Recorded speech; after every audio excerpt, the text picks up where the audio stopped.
Welcome to Backpacker Radio, presented by The Trek. I'm your co-host, Zach Badger Davis, sitting to my right with a jacket draped over her shoulders. Would you call that cute girl? I was just said it's like a cute girl style. Oh, I thought it was like an official thing. No, I was just saying silly words. Because what was it that I learned during Palooza? Cute girl walk? Is that a thing? Oh, no, a hot girl walk. Hot girl walk. Yeah, hot girl walks are a thing. Yeah, and define that for those who don't know. That's when you go on a little walk and with another girl. Yeah. Usually it's in an urban setting. Yeah, cool. You have to introduce yourself. I'm Juliana Chauncey, a.k.a. Chaunce. Before we get to today's interview, got a few reminders that we want to share. So this first one is a little bit tricky because we're 99% sure we have the date locked in, but it's nothing official yet. But we're going to be doing a live podcast in Denver, very close to making the official announcement. We're very confident that the date will be April 23rd. Yeah. I really hope it is. Yeah. There's been a little bit of a challenge to getting this locked in stone, but we're working very hard behind the scenes here to make this happen. So if you are in the greater Denver area and you'd like to hear a live edition of Backpacker Radio, I won't give away the guest quite yet, but I'll just say that he is a listener favorite, and no, it's not the person that you're thinking of. We've already tried that. Yeah, we learned from that. Yeah. You live and you learn. Yeah. But circle the calendar for April 23rd. Also, if you want to support the podcast and get some additional exclusive content, you can support us on Patreon, patreon.com/backpackerradio. We are going to be toying with a new series here where we have our guests talk on a subject that they feel especially passionate about. Still refining the details a bit, but it'll be interesting and valuable. We'll just leave it at that. And maybe today will be the first edition of that, if we can get it in before Chauncey's massage. Yeah, sorry, that was scared scheduling. Yeah, no, snafu. Hey, you deserve it. You just went on a long walk. Which we won't talk about. We talked about it last episode. Yes, because we've already talked about it enough. Yeah. And last but not least, this was kind of a last-minute decision, but Backpacker Radio is officially headed to AT Trail Days. Yes. It's fun because every year we make it seem like we're bluffing, like we might not go, and then we go. So I think it's kind of like, the wolf thing. The boy who cried wolf. Yeah. But we're serious. We are serious when we don't know. Yeah. But now we know. Ironically, this is probably the earliest that we've been sure that we actually are going. So shout out to both Sawyer and Gossamer Gear for making that happen. But if you are heading to Trail Days, there's a lot of ways to get involved, but right now we're specifically seeking people who would make for good guests. So whether you're going to be in Damascus for Trail Days, or if you know somebody in the Damascus-ish area who you'd like to hear on this podcast, please do hit us up. There is a link in the Instagram bio. There's a link in the show notes and on backpackerradio.com to submit a guest nomination. That's going to be the best way to let us know who you want us to interview while we're there. And we're done giving away stickers for people who sign up to get our newsletter because, that went haywire. Every now and then we do something really dumb, and I think if you guys catch us in the window where we haven't realized how dumb it is yet, like, that's a good time to be you. Yeah. This was one of those things where we were like, maybe we'll get a few emails. Now we're going to pick, like, maybe one or two of the emails we get, like, over a period of time to send to. Yeah. What's going to happen is we're going to have to pull that part of the episode soon because we did make a promise, so we have to live up to the promise. But if you just eliminate the promise altogether, then you're fine. Yeah. Yeah. But we will still hold to this, that if you leave us a review on Apple Podcasts and you screenshot the review and email it to us, podcast@thetrek.co, we will send you a sticker that way. Yes. It can be any number of stars, but typically like the bigger number. And we're doing that for all 5-star reviews. Yeah, that one I feel better about. That takes a little bit more work. We've learned the email sign-up process was actually pretty easy. So I scrolled back in our texts when we started getting all these emails because I was like, I'm like hoping, crossing fingers, hoping there's a spot where I was like, should we do one or two? And that you would have said no, so that I could have blamed you. But this was both of us. Yeah. Well, I think Rachel specifically said you. So.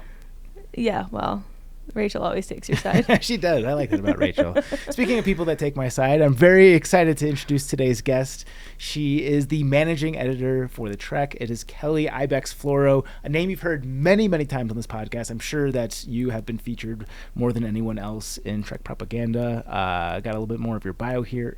In her own words, she spends her spare time scheming new adventures and inadvertently setting her hair on fire while cooking. definitely need the story there. Kelly has hiked the AT, Wonderland Trail, Colorado Trail, Wind River High Route, and most recently the Pyrenean Haute Route. How badly did I butcher that, first and foremost? It's oat route, like oats. Oat route. Oh, that's how you say that word? Pretty good stuff. Yeah. Okay. Well, it wouldn't be a podcast if I didn't fuck something up. Does it sound like I'm trying to say it right but not saying it right if I start saying oat, like oat root? No, that's good. It sounds legit. Okay. That word now means oats to me. Yeah, that one was a setup. I was never going to get that one right. First and foremost, glad you're here. This has been a long time coming. But I want to learn about you setting your hair on fire while cooking. It's not one story. It's more of a pattern of behavior that has spanned the years of my life. Mostly in the backcountry or just in any context? In any context, yeah. I have a gas For stove those at who are home, just listening, your hair goes down to about your shoulders. Is that typically where you keep it? Well, I just got a cut, actually. Okay. It used to be like 8 inches longer, and that's kind of the problem. We chance you have long hair, too. I don't know if you have this issue or if it's just a me thing. But Her hair's already on fire. Yeah, and I try not to cook that much, but my hair's usually back, like in a ponytail, tucked into a puffy when I cook at camp. So I haven't done it yet, but that's not to say I couldn't. Yeah, I certainly could. It'll sneak up on you, I'm telling you. And it is not a good smell when it happens. So what's the most your hair has been on fire?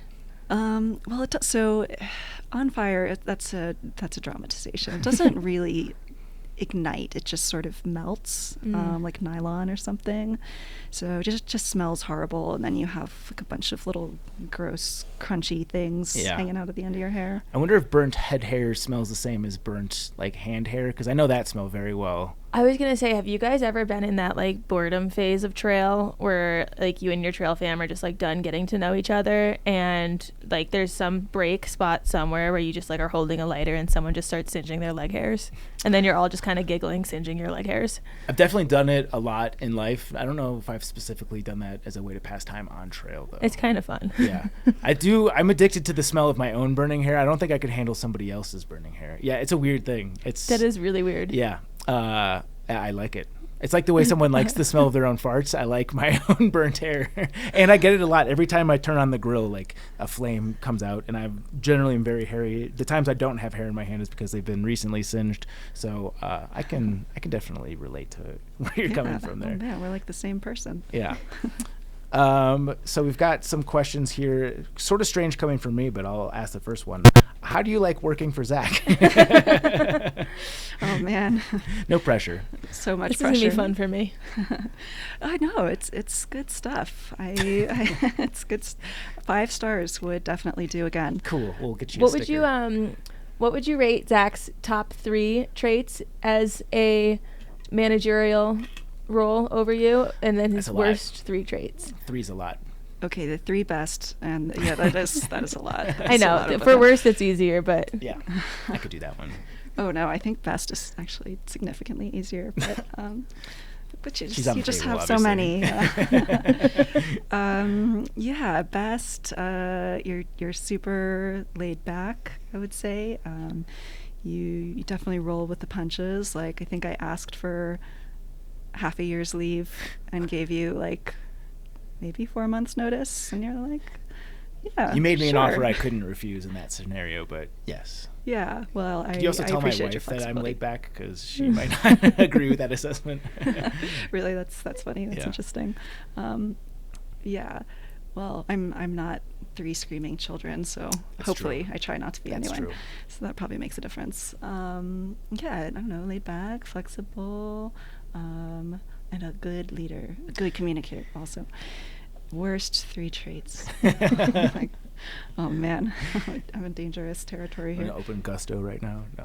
Oh, this is a safe space. It's just us here. What are like the stereotypical like bad but not bad things people say? Oh, cares too much. Cares too much. Way too much of a perfectionist. Just has to make everything absolutely perfect. So that's funny that you say that one, because we were talking about this a little bit before we hit the record button, that this is the first time that we've actually hung out in person since you've started working full-time for the Trek. We had met face-to-face at Trail Days, you said in 2019, mm-hmm. So that was the year before you came on. Mm-hmm. So you haven't really gotten the full rundown on I think in a work context, that's probably the most organized that I can possibly be, and I'm still not very good. You're gonna be staying at my house. You get to take a ride in my car. You're currently in my office / our studio. You're gonna get a full rundown on just how not organized I am. Some may say messy, but yeah, this is the clean version of the studio. What's the most unhinged you've ever seen, Zach? And I'll let you interpret that word how you want. She hasn't done any of the drunk outings, so... No, I know. I hope this isn't a work setting. The podcast team has definitely seen the worst sides of me. I just hope there's like something. Yeah. You know, unhinged is a strong term. I guess just, I feel like anytime you come home from a vacation, whether it's like a week or even one day, you just have so many emails in your inbox. It's always like, oh, I've got 400 today that I got to get through, and I get like secondhand anxiety from hearing about your inbox. And you could tell when Zach has a burst of motivation.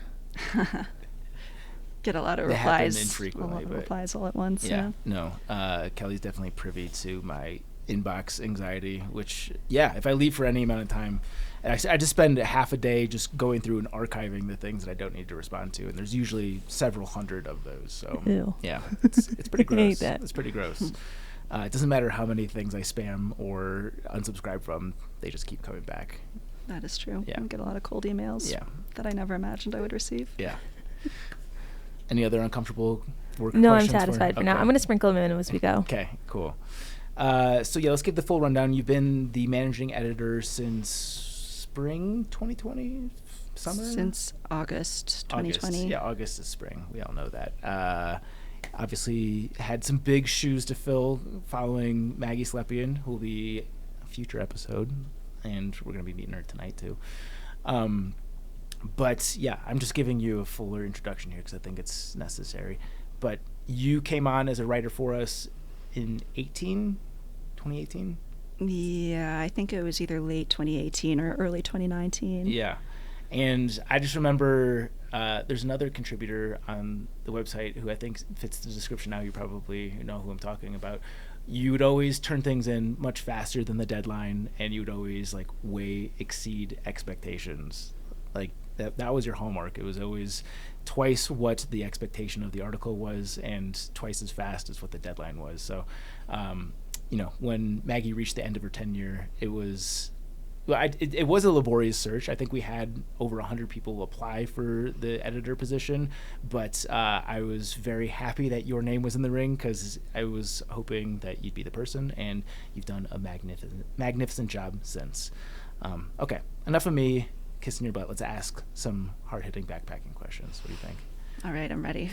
What do you think makes more sense here, Chance? Do we do the chronology of her backpacking or dive into some of these juicier backpacking subjects? I say let's warm up chronologically, and then we can go more in-depth with oats. Tell us about how did thru-hiking fall onto your map in the first place and lead us to your first thru-hike? People always ask me, like, I'm sure anyone who's thru-hiked, people ask you, how did you even get the idea to do this thing to begin with? And I don't really have a great story. I just really love to hike. I would say also I didn't grow up on the East Coast, and so when I moved to Virginia and heard Where are you from originally? New Mexico. Yeah, I did not know that. Yeah. Oh, okay. You're learning so many things about me today. This is a real icebreaker of a conversation. I feel like I'm a third on a date. I'm the waiter. I'm like waiting to take the drink order. So I'm from Albuquerque, and so I'd never really heard of the Appalachian Trail growing up, and then I moved to Virginia and heard about it then, and someone told me that there are these people that would do it all in one season, end to end, and sleep outside every night. And at the time, I thought that sounded completely ludicrous. I thought it was made up. I did not think that was a real thing at all. Was it CDT on your radar? Sorry, John. No, it was not. No. Did you move to Virginia for school or for? I did. Yeah. So I was still growing up. I was like 12, I think, when I moved to Virginia. So okay. I was still young, but it's like a very impressionable age. Yeah. You hear about something like the AT, and for me, the idea just kind of took root. I never really thought that I would do it, but then after I graduated college and was making money. I got into backpacking because I could like finally afford the gear and gas to get to the trailheads and all that stuff. So I got really into it, and yeah, like I think it was like a year, I guess 2 years later, I started the AT. What was your degree in? Environmental science. At what point did you consider yourself a good writer? Always. I mean, that sounds conceited, but no, I've always loved to write. Even when I was a kid, I really enjoyed it. Did not see myself making a career out of it necessarily, but then after the AT, it wasn't working, and I just felt like I needed some way to stay involved with the trail community and just some focus for my free time. So that's how I started contributing to the track originally, and you know the rest of the story. One thing led to another, and here I am today.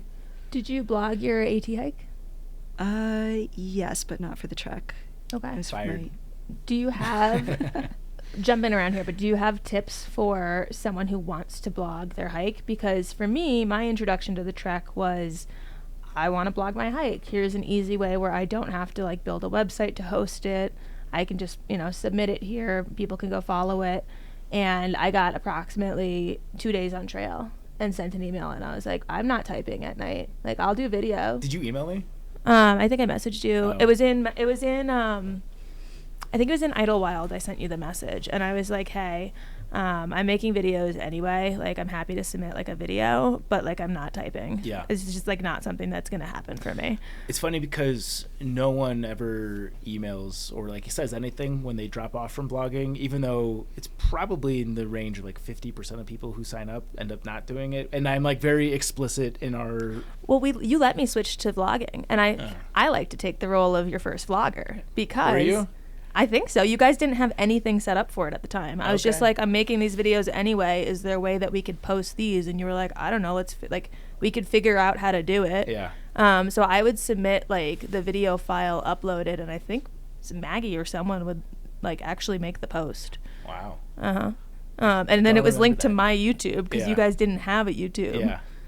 Wild. Okay. Yeah. Learning so much things. I know. So many things. So you're about welcome. The Trek's origins. But yeah, so for me, I had this idea of I want to blog it, and I also enjoy writing, but on trail I just could not find a way to make it sound interesting in my head to write down. Like I ate oatmeal, I walked, I stopped walking, I ate, how did you, as someone who writes well, find a rhythm of blogging that worked for you? On the AT, I would say I didn't. I started out with a lot of enthusiasm. I was just so excited about everything, and I think that initial excitement powered me through like the first month of the blog, that I was just so excited about everything, and I really wanted to record it for posterity. So I just somehow I found the energy at the end of the day to jot things down. I don't think I ever actually wrote posts on the trail. I would take notes in my notes app and then just use those to refresh my memory and write out full posts when I was in town. I know a lot of people will take advantage of the public library when they're on their 0 day so that they don't have to like fat finger it on their tiny little smartphone screen, which is a pretty frustrating way to try to write anything of quality. But I mean, I think the most important thing is just to be realistic about how much energy you're going to have to blog each night, because it's a lot of work, and people start out with the best of intentions to do it every day or every week, and then they never do it, or they fall off of it. Like I think I posted a blog for every day of the hike for like the first month and a half, and then they started just getting less and less frequent. And this is a very, very common pattern. I would say almost everyone falls into this pattern, that you start out really frequent and then it gets less and then it gets less, and then soon it's been like it's 3 months after your hike and you still have a bunch of posts that you just haven't gotten out there, and now you can't remember anything and everything is terrible and the world's on fire and you'd just rather not think about it anymore. So I think if you can get into a rhythm of maybe like I'm only going to post every 10 days or twice a month or something, that's maybe a little bit more realistic. That being said, I mean, some people pull it off. Like really, Owen would be the person to ask about this because he blogged the ECT last year, and I'm pretty sure he had a post for like every day of that hike there was like over 100 blog posts, and they were all grammatical and interesting and long and detailed, and yeah, I honestly don't know how he did it. Yeah, it doesn't make sense to me either, but you can speak to this because you did a daily blog on your PHR hike, let's call it that. Was it daily? Yeah, but it was all so long after the fact. Sure. So yeah, that's one where I took pretty detailed notes every day, just bullet points of people that I had met and things that I'd done, and I wasn't even sure if I was going to write a blog or if I was just going to have those notes as something to remember the hike by. But yeah, after the hike, I missed it a lot, and I just felt like I needed something to process it all. So yeah, but they all published like 2 months after I had finished, so it was pretty far after the fact. Yeah. Well, I definitely encourage people to go check out your daily recaps because they're written very engagingly, and like much of your writing is also very funny too. So people, please go check that out. Okay, back to your backpacking origins. Was the AT your first backpacking trip, or had you kind of worked your way up to that? Basically, it was. I mean, I had done a few trips. I'd done the Maryland section of the AT with some colleagues in 2016, I think, and I'd done I think actually the first trip I took was a guided trip through my university. You know, sometimes university gyms, they'll like offer a beginner backpacking course or something, and for not much money they'll take you out on a trip that you probably pay hundreds of dollars for with a guiding service, but if you're a student you can get it for like $50. So I did that in my senior year of college, and at that time I actually had already thought of the AT and maybe I would want to do it, but felt like I was kind of putting the cart before the horse because I'd never actually gone backpacking, at least not since I was like 5 years old. So yeah, it was just a good way for me to get reacquainted with it and find out whether I actually liked it, because there's really no guarantee. It's a very romantic idea, but it's not always so romantic in person, so it's good to get at least a few experiences under your belt before you go in for 6-month commitment and quit your job and blow up your whole life for it. Yeah. What kind of things did you learn on that hike, that little test hike? So many things. I mean, a lot of just basic, like, you have to understand, before I did the AT, like, I really didn't have a clue. I was like, I didn't understand where people slept. Like, were there just campgrounds everywhere? Did they go into town every night? Like, where did they buy? I mean, really, like, the basics of backpacking, I just didn't understand. Like, what does the trail actually look like? Where do you, I was very fixated on where I was going to sleep every night. Like, I didn't understand what the campsites would be like, or how far I would have to go between them, or any of that stuff. So just getting on the trail and seeing that stuff and understanding that there are shitloads of campsites everywhere and it's a complete non-issue was a big breakthrough for me, honestly. But yeah, they taught us how to hang a bear bag and filter our water and all that basic stuff that I think once you get started with backpacking, it becomes second nature and you don't think about it. But when you've never done it before, it's all just one big question mark. Mm-hmm. I watched a YouTube video. I've said this before, but I've watched a YouTube video leading up to the PCT, which is my first one, on how to filter water, because I had my Sawyer and I was holding it and I was like, now how do I use this? Yeah. And it was like, okay, take it, screw it on, turn it upside down. And for me, like, until I saw that video, my brain was like, there could be so many ways I could mess this up. Yeah. Which is kind of crazy to look back on. It's like funny almost. I'm a real overthinker, so all those little things stressed me out so much before the AT. I definitely stayed up late into the night trying to decide whether I should take Camp Suds or Dr. Bronner's for my soap choice one time. And I had like a little spreadsheet, and I was Googling pretty hard on that subject. Which one did you lean on? I ended with Dr. Bronner's. Yeah, why? A variety of nice fragrances swayed me. Okay. Camp Suds, you really only get the one, I think. Yeah. It's kind of just like a generic soap smell, but Bronner's, you got the full spectrum of choices. Sure. You a big pro-con list person? Am I good? Sorry, what? Oh, pro-con list? Yeah, that's pretty much my bread and butter.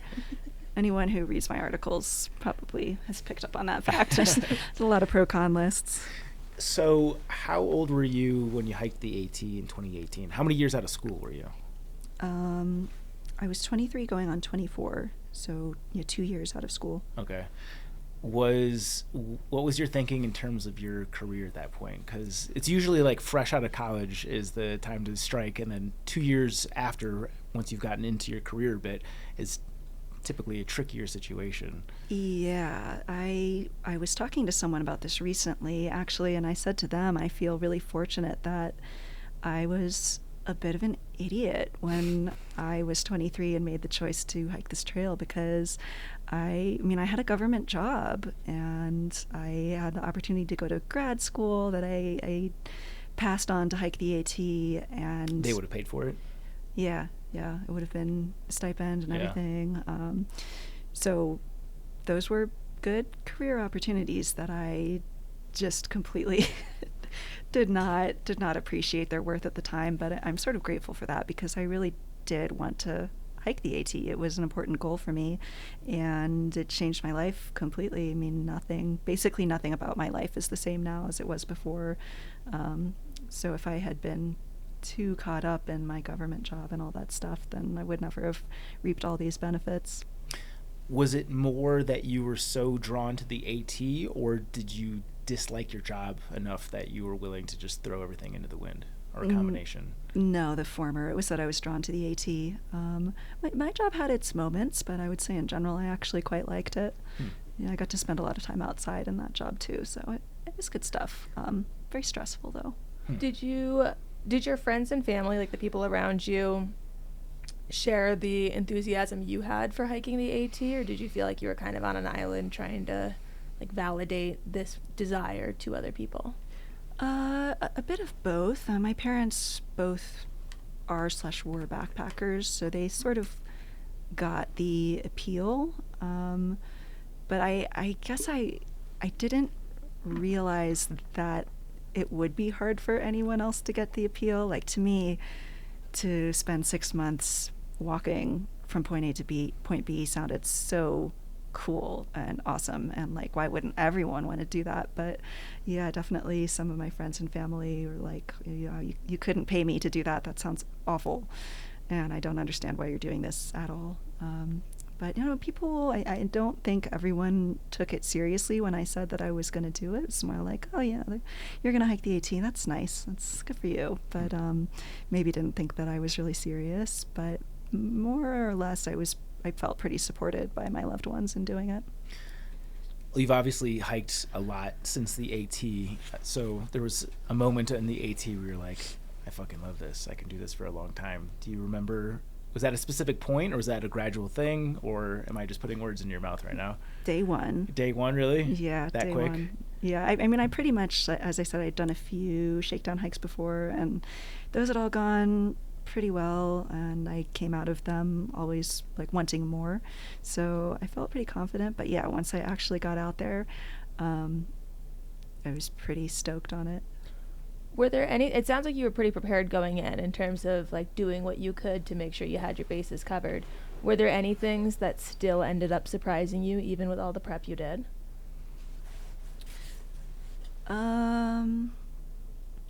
Yes, I actually did feel like I was pretty well prepared, all things considered. But yeah, I mean, it's like one thing to read a lot about something online.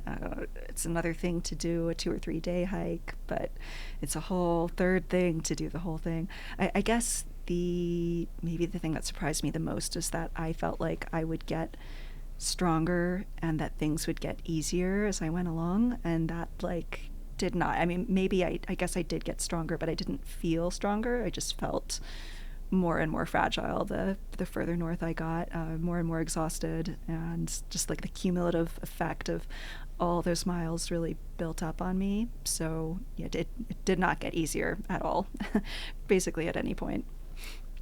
That's kind of how it was for me. I did my least amount of miles per day once I got to New England. Mm-hmm. And that was such a mental fuck, because it was like I expected to be strong, I expected to be pushing, like I was cranking out miles in the South, And I got up there and I was again the slowest person in my group, and I hadn't been that since my last hike. You know, I had been crushing it up till then, and I feel like people kind of expect sometimes that they're going to do the larger miles towards the end of the trail. Mm-hmm. And so to not be doing that can be like pretty mentally crushing. Yeah, that rough terrain definitely hits you at a difficult time at the end there. New Hampshire and Maine are very rewarding, but they're super brutal. Definitely felt like my skeleton was about to explode. Like by the time I got through southern Maine, it was so rough. It's interesting because I bet southbounders obviously feel differently about that. I'm the same way as both of you guys, that the New England portion crushed me. And it's just because it gets so vertical. It's a different, like you're using muscles that haven't been activated in that way. Good to know that I'm not alone, because I remember I just woke up feeling so fucking sluggish every single morning. Like, I can't believe I have to do another day of this. Does that attribute to why you do push-ups while you're waiting for me on hikes?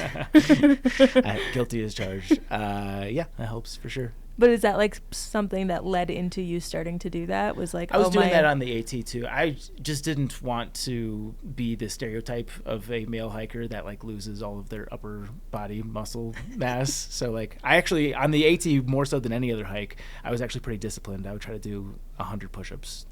I say every day. It wasn't every day, but it was most days. What? Okay. Yeah. I can't imagine that. I was huffing and puffing one time. We did like a overnight on the AT.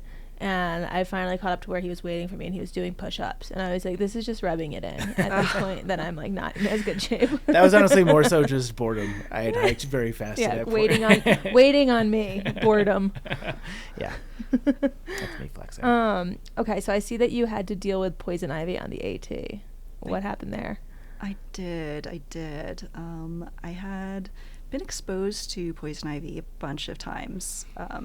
Growing up in Virginia and then doing a lot of field work, and as an environmental scientist, you get up in it, and I'd never reacted to it before, so I just assumed that I was one of the chosen few, and I really flaunted that. I bragged to people about it. I was like, oh, you have poison ivy? Well, just let me handle it, because like I don't react to it. But I do react to it. I just needed to be exposed enough times for my body to get that immune response going on. So I didn't realize the first few times I got it. I just thought that I had the most unbelievably terrible bug bites ever. So itchy and weird, like, yeah, I don't know, blistering. And I mean, if you've had poison ivy, you can imagine it. But yeah, I couldn't conceive that was the problem that I was having. So I just assumed it was a bug bite, scratched it raw, bloody, it was still itchy. And then I finally started to get wise. I think actually someone told me, they were like, yeah, that's not a bug bite, and you really should not be doing what you're doing. So yeah, I swear it gets worse every year. Like every year, I always try to do at least one little section of the AT, and I swear there's more poison ivy every time. It's terrifying. So I actually learned in your article that you could go from being non-reactive to reactive, because I'm one of those that's never had any sort of poison ivy negative response, and it was a bummer for me to learn that I'm not just in the clear forever with that. Assuming someone does encounter this on the AT, or I guess any backpacking trip, what is the protocol once you've been exposed? I think best practice, if you have some of those little alcohol wipes that you get in a first aid kit, you can wipe down with those. The issue with poison ivy is the oil. It's called urushiol oil, and that's what causes the reaction. It can spread really easily, so that's something to be mindful of. Like, if you get it on your arm, you can then get it on your other arm. You can get it in your eye. You can get it all kinds of places and really compound your problems. So getting it off of you is the most important thing. So cleaning with the urushiol oil. I think taking Benadryl, like Benadryl pill, can control the response a little bit. I have to give the disclaimer that this is just information that my mom told me. I haven't actually, it might be in that article, and if it is, I definitely fact checked it at the time. So you can probably trust that if it's in there, but I don't know if it is. This is something I remember my mom telling me, and apparently Benadryl can help so that you don't get like a systemic reaction. The waiting game. After washing, it's mostly a waiting game. If you do react, you can apply hydrocortisone cream to knock down the itching and take Benadryl orally to relieve symptoms at night. Other than that, it will just take time and patience for the rash to heal.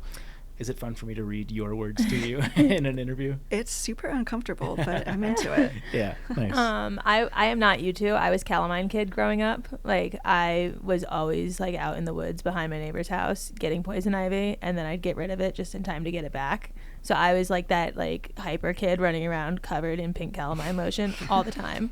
And I'll give some non-medical advice to any listener who does not put health first, which is, after watching my Big Fat Greek Wedding, I've told you this before, I tried Windex because I couldn't find anything else that would just stop the spreading. Calamine lotion wasn't cutting it. Never found anything that worked as well. So I started using... Is that from the movie? The guy puts Windex on everything. So I was like, okay, everything.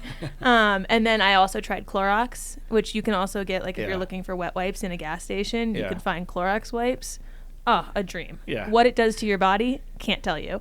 This is where we should have the disclaimer. This is not medical advice. No, I said it's non-medical advice for people who don't care about their health. Okay, good. But if you are in a point of desperation, and you have to understand where a person gets to when they get to the point that they're willing to try these things. Yeah. If you're in that point of desperation and like you don't want medical advice, you want what will stop this advice, rub some chemicals on it. Windex, huh? That's a fun one. Yeah. I'm not a doctor. Yeah, not a doctor. Just play one on the internet. As do I. Anything else from the AT in particular that you'd like to touch on? I'll just throw it out there. I flip-flopped the AT. I'm just putting that information out there in the universe for those who are like trying to keep me honest. Yeah, I started in Southern Virginia and went north, and then came back and went south. And I would say I liked flip-flopping.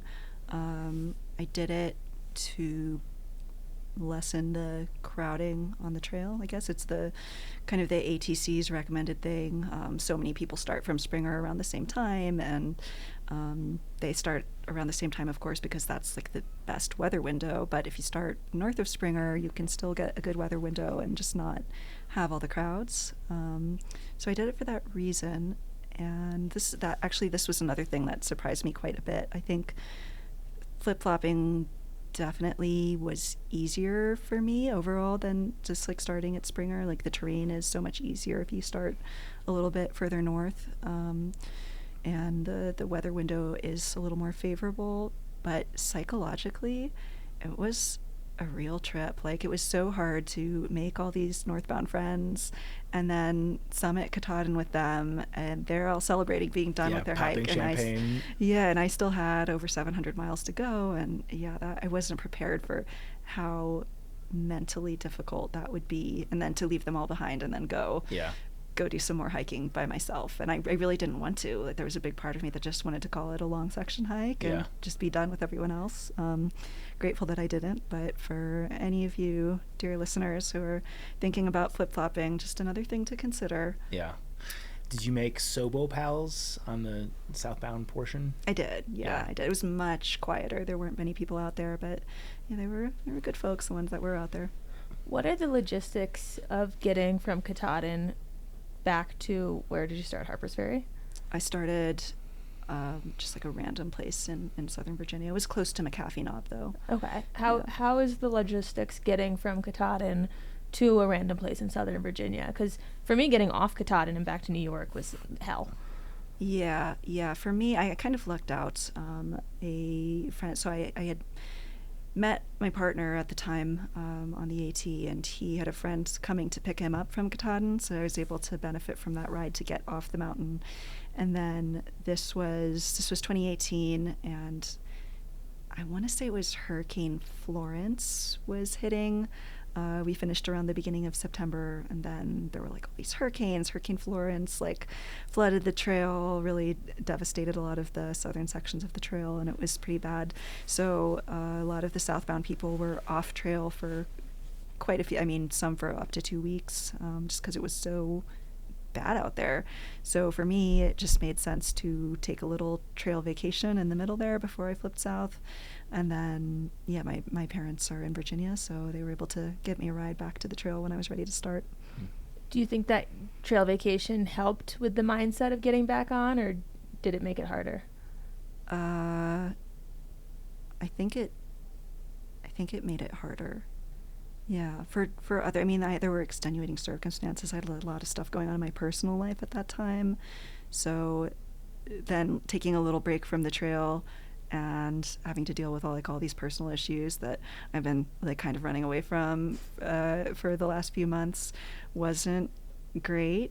It was sort of overwhelming. I guess one way to look at it is maybe it did encourage me to get back out there so that I could kick that can a little bit further down the road of having to deal with all that stuff. But yeah, it wasn't like a restful time. I wouldn't say it was stressful. Yeah. Do you, before we move on from AT, do you have any tips for someone who's considering doing a flip-flop hike? Obviously you went through the pros of like the LNT reasons to do it, but any tips that they won't see from like the mainstream northbound perspective of how to have a successful flip-flop hike? I really think like mental fortitude is a big part of it, because it's not only the finishing at Katahdin and then having to keep going thing. It's also that like a lot of people don't see flip-flopping as a legitimate form of thru-hiking. Still? Yeah, definitely. It's a thing. Weird. There's a school of thought out there. So, I mean, and that's, everyone can have their opinions. It doesn't really matter. It only matters what feels right to you. But you have to be strong about that. You have to be confident in what you're doing. I'm a people pleaser, and I really care about other people's opinions of me. So it's actually something that I really struggled with and had a lot of imposter syndrome about flip-flopping it. And when I finished it, I felt like sort of dissatisfied, like I hadn't really done what I had set out to do. I don't feel that way anymore. I feel happy that I flip-flopped. I feel happy with how the hike went, but you have to be prepared for some people to trash talk you a little bit, and you have to kind of just let that roll off of you, because it's definitely going to happen. It doesn't matter. You need to be ready for it. Speaking of trash talking, I was under the impression that you are not active on social media. You don't have an Instagram account, correct? I don't. No, I do not. Yeah. So where was this coming in person, or was this just what you saw like through the Facebook groups, or where was the trash talking coming from? No, it was in person. Really? Yeah. Damn. That's usually where you don't see it. What kind of shit would they say? Well, I was at a restaurant in New Jersey one time, and this guy came up to me at my table. There were some other hikers there, and was asking us about the hikes, and supposedly this was someone who had thru-hiked the AT himself in years past. Not 100% sure about that, but I digress. So he was asking us about our itineraries, and I mentioned that I was a flip-flopper, and he said, "Oh, well, I don't talk to flip-floppers," and turned to someone else and turned his back on me and started talking to someone else. It was scandalous. Was he just negging you? Was that like a flirt attempt, or was he actually being serious? Because that seems so egregiously asshole-ish that it almost is hard to take as a sincere thing. No, I think it was 100% sincere. Wow. If he was flirting, it was very subtle. Okay. And very ineffective. Yeah. Yeah, I can't see that working. Yeah, I couldn't believe, like, this guy dressed head to toe in bright green, like a fucking cucumber, comes up to me and is trying to treat me like some kind of second-class hiker because I'm flip-flopping. I was very scandalized. I'm surprised that whoever he turned to keep talking kept talking to him, because Yeah. I would have been like, get the fuck away from our table. Yeah, I was a little upset about that too, and they apologized to me later. They were like, "Man, I shouldn't have done that," but I was just so taken. He was so taken aback by it too. He's like, "I don't know what's happening right now." Yeah. Deer in the headlights a little bit. Is that the only in-person instance, or were there others? That was the most memorable one. I feel like there were others, but that one, like, I was just so upset about it that it kind of like eclipsed everything else. I used to be more active on Facebook than I am now, and like some of the AT class of 2018 Facebook group.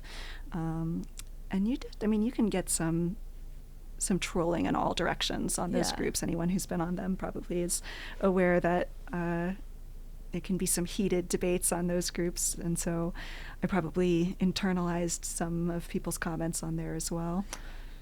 This is such a segue, but I'm on the PCT 2024 Facebook group because someone had messaged me that they recommended my book to someone on it, so I joined it because I wanted to read it, like what they recommended, just to make myself feel good. And now I see these posts in my feed, and it brings me back to like what you're saying, like they will find issue with anything. There was one guy who posted today, and I was going to screenshot it for like us to discuss in some sort of way, and I didn't because I was like, it's whatever.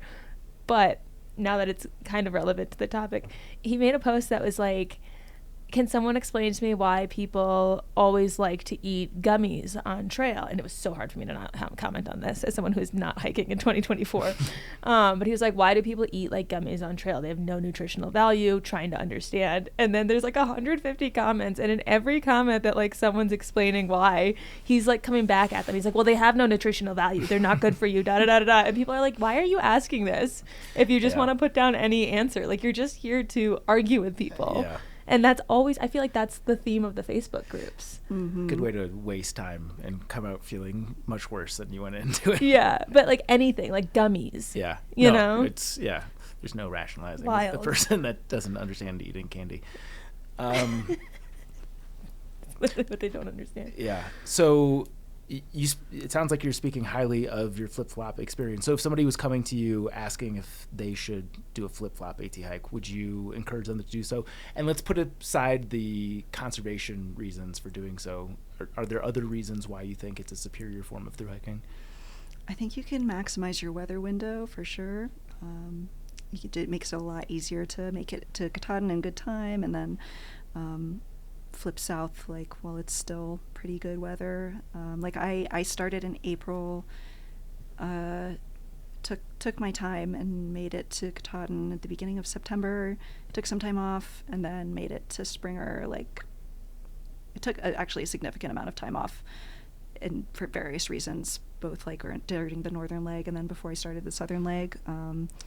But finished the whole thing at like the end of October, I think, and that was a really nice time to be in the south. It was like finally getting cool. It was such a hot autumn, but finally by then it was cooling down and the leaves were changing colors. And I mean, a lot of northbounders don't get that experience of the color change, and it's my favorite season, autumn. I love the color change, so I was excited to get at least a little bit of that at the tail end of my hike, and to have that be an element of the thru hike.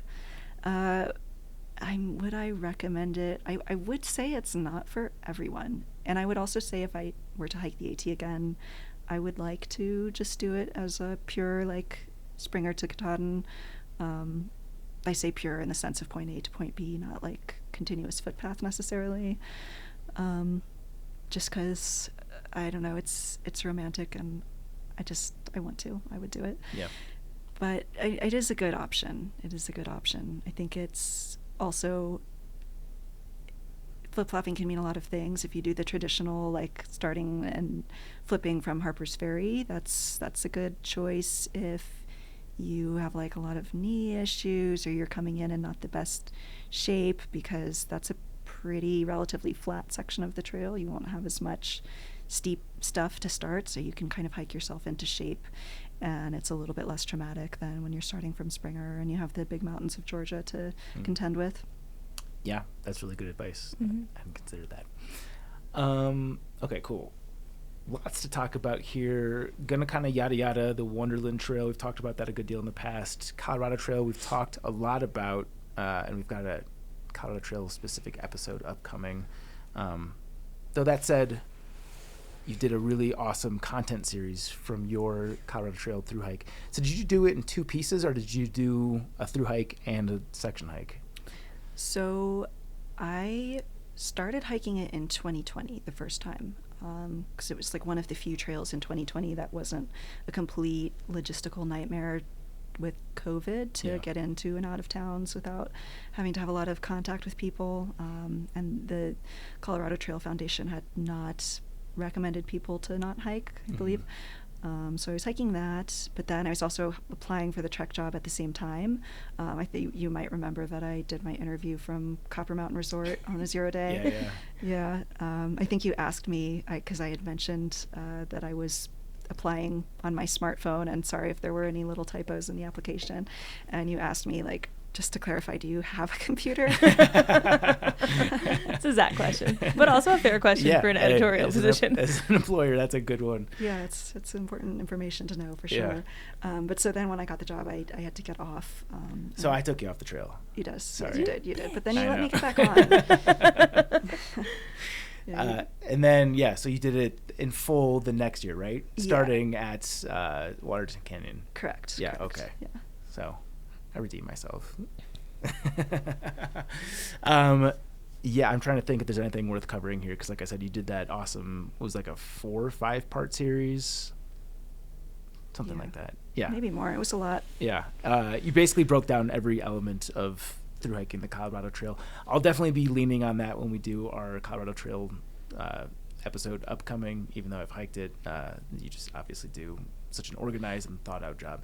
Is there anything about the Colorado Trail that you want to touch on especially, or should we just move on to some more recent hikes? We can move on. It's an awesome trail, but it sounds like you guys are going to cover it pretty thoroughly soon. Yeah, we will. So this is one you did last year with a fellow Trek contributor, the Wind River. 2 years ago, right? We're in 2024 now. Yes. The Wind River High Route. Yes. Tell us about that. I forget. Did you do the Skirka or the Adventure Allen? We did the Adventure Allen route. Okay. Yeah. Yeah. I think we did it in 7 days. It was comfortable. It was me, Allison, and a lady called Swept Away, super experienced hiker. We were very, very fortunate to have her in our group because neither Allison nor I had done a high route before. Swept Away has done a lot of that kind of thing. She's done the Hayduke. She's done a lot of stuff that's another step above what anything that I had done in intensity. So she Allison really, Young, former guest of the podcast for those listening. Yeah, Allison's the best, but we both agree that Caitlin carried the team on that one in terms of navigation and just generally everything. That was your first, like, pretty off-trail hike, correct? Yeah, it was. Would you feel comfortable doing something like that solo today, or would you still want somebody with more experience, or at least just somebody else with you to help some of the more challenging navigational situations? I would feel more confident doing something like that solo. I think in general I would lean towards doing a hike like that with someone. I think even when you're experienced, when you're going to be off trail, it's just best practice to take some more precautions than you normally would when you're on trail. It did give me some confidence. And then I did the Pyrenees High Route this past summer, which was not actually a high route in the same sense. It was mostly on trail, but there were some like hairier sections where you're going cross country and you don't have a trail. And doing the winds the summer before definitely made me feel much more prepared for that. What's the difference between the Skirka version and the, what'd you say, Adventure Allen? Adventure Allen, yeah. What are the difference between the two routes when you're choosing? There are a lot. The Skirka route is longer. I would definitely say it's more difficult. And what's the distance on the Adventure Allen route? I can pull up your article. I feel like it's 80 miles, something like that. 82 maybe. Yeah, Skirka, I mean, Allen's is designed to be hiked in a week or less. He designed it that way to make it easier for people who are using time off of work to be able to do it in a more compact context. The Skirka route, I think, takes most people like 10 days, so you'd be getting into your second week of leave with that. I don't know exactly everything about the Skirka route, to be honest, but I think it's pretty different. It goes over a lot of different terrain. I just know because when I did the first half of the Skirka route, and I hiked it with Jabba, who had done the full Adventure Allen route, so he would kind of like point out where there were variances, and he said, generally speaking, the Skirka route aims for like the most scenic route, and oftentimes that translates to a more challenging route too. Mm-hmm. But from everything I understand, there's nothing easy. There's nothing easy in the winds in general, but especially once you get off trail, I know, like, doesn't it veer at, what is it, New York Pass and Texas Pass? Mm-hmm. Did you do Texas Pass? Yeah, we went over Texas Pass. Okay, so we did that part as well, even though the Skirka route went over the New York route, just because from afar they both looked insane. I might be getting them backwards. I can't remember. But they both looked insane, and I didn't feel confident going over like this extremely sketchy, narrow, steep pass. So we went on the other one. Mm-hmm. And even that was an ass kicker. So like I know for a fact that the Adventure Island route is not easy. I think it's just maybe slightly less challenging in some spots. Yeah, I mean, I think, aren't there multiple glacier crossings on the Skirka route? There's only one on the Dixon route. Yeah, I can only speak to the first half of it. Yeah, the glaciers are, I think, mostly primarily in the second half of it. But yeah, got my ass kicked. But everyone calls both of these routes the Wind River High Route. Yes. I think it's important to differentiate, though, because there is some overlap, but generally speaking, they're pretty different. Yeah. That's interesting that they have the same trail name if they're such different trails. I never knew that. Yeah. Yeah, I was surprised. Well, I was surprised by how many people we met out there in general. I thought it would be a lot quieter given that it wasn't on a trail, but there were quite a few people out there doing their own version of the Wind River High route. Like, there are these two pretty widely publicized versions of it, but I think a lot of people, especially locals of Wyoming, who know those mountains well, do their own Wind River High Route, and it's still a Wind River High Route, but it not necessarily following either of those two routes. Yeah. That's a good distinction, because similar to like the Hayduke, I think it's more of an idea than anything else, like not one way to do it. But yeah, I think the Adventure Island and the Skirka, from my understanding, are the two popular ways to go through the range. Got it. Yeah, so what do we want to talk about here? What stands out as the most challenging segment of the Adventure Island route? Alpine Lakes Basin, for sure. Absolutely. I don't even have to think about it. I mean, it was all pretty hard. I would say the first 3 days are the hardest, and the third day being Alpine Lakes Basin, which it's just so much talus. Some a little bit more difficult climbing moves. Ooh. Yeah, I would not do well there. It's so beautiful. It's so rewarding. But yeah, it was really hard. It was also pouring rain at one point when we were going through that basin, which didn't make it easier to go over all the talus and everything. I definitely did a complete backflip and fell 10 feet off a little cliff and landed on my backpack. Oof. Yeah. At least you landed on your backpack and not your head. Strong endorsement for the Z-Packs Arc Haul. Really saved me from being impaled on my ice axe. Yeah, damn. It's good stuff. What month did you do it? Or month? It was late August. The last week of August, yeah. And you had an ice axe in late August? Yeah, just basically for the one glacier crossing. Got it. I mean, we definitely saw people crossing the Knife Point Glacier in sneakers with no ice axe, no spikes, nothing. And they were fine. I did feel like I was happy to have those things myself, partially because I'm maybe a little more risk-averse than some hikers, but also because just the contour of that glacier, if you have some traction, you can stay a little bit higher up on the glacier where it's steeper, but it's a shorter crossing, and then you don't have to go down and then come right back up. People who didn't have any spikes or anything were having to drop down 500 or 600 feet in elevation to cross it where it's flatter, and then climb straight back up on the other side, which is kind of a lot. Wow. It took me a little bit of digging, but the Adventure Island route is 83-ish miles. Oh, nice. Yeah. Not too far off. How many miles a day were you doing? I guess it must have averaged out to be 12 or so. We finished it in 7, so averaging about 12 a day. Some days were definitely longer than others. That's also not counting all the times that I I inadvertently led us drastically off course. Happened more than once. I was usually the one in the lead when it happened. So in terms of things that you learned from a navigational standpoint, from the start of the trail to the end of the trail, like what were the learning lessons for you? Like what tips would you give to somebody who wants to quickly shorten the learning curve for getting good at backcountry navigation like that? I wasn't very confident with map and compass before I started the hike, so I had saved some instructions on my phone for like how to do the basic things, like how to orient the map, how to take a bearing.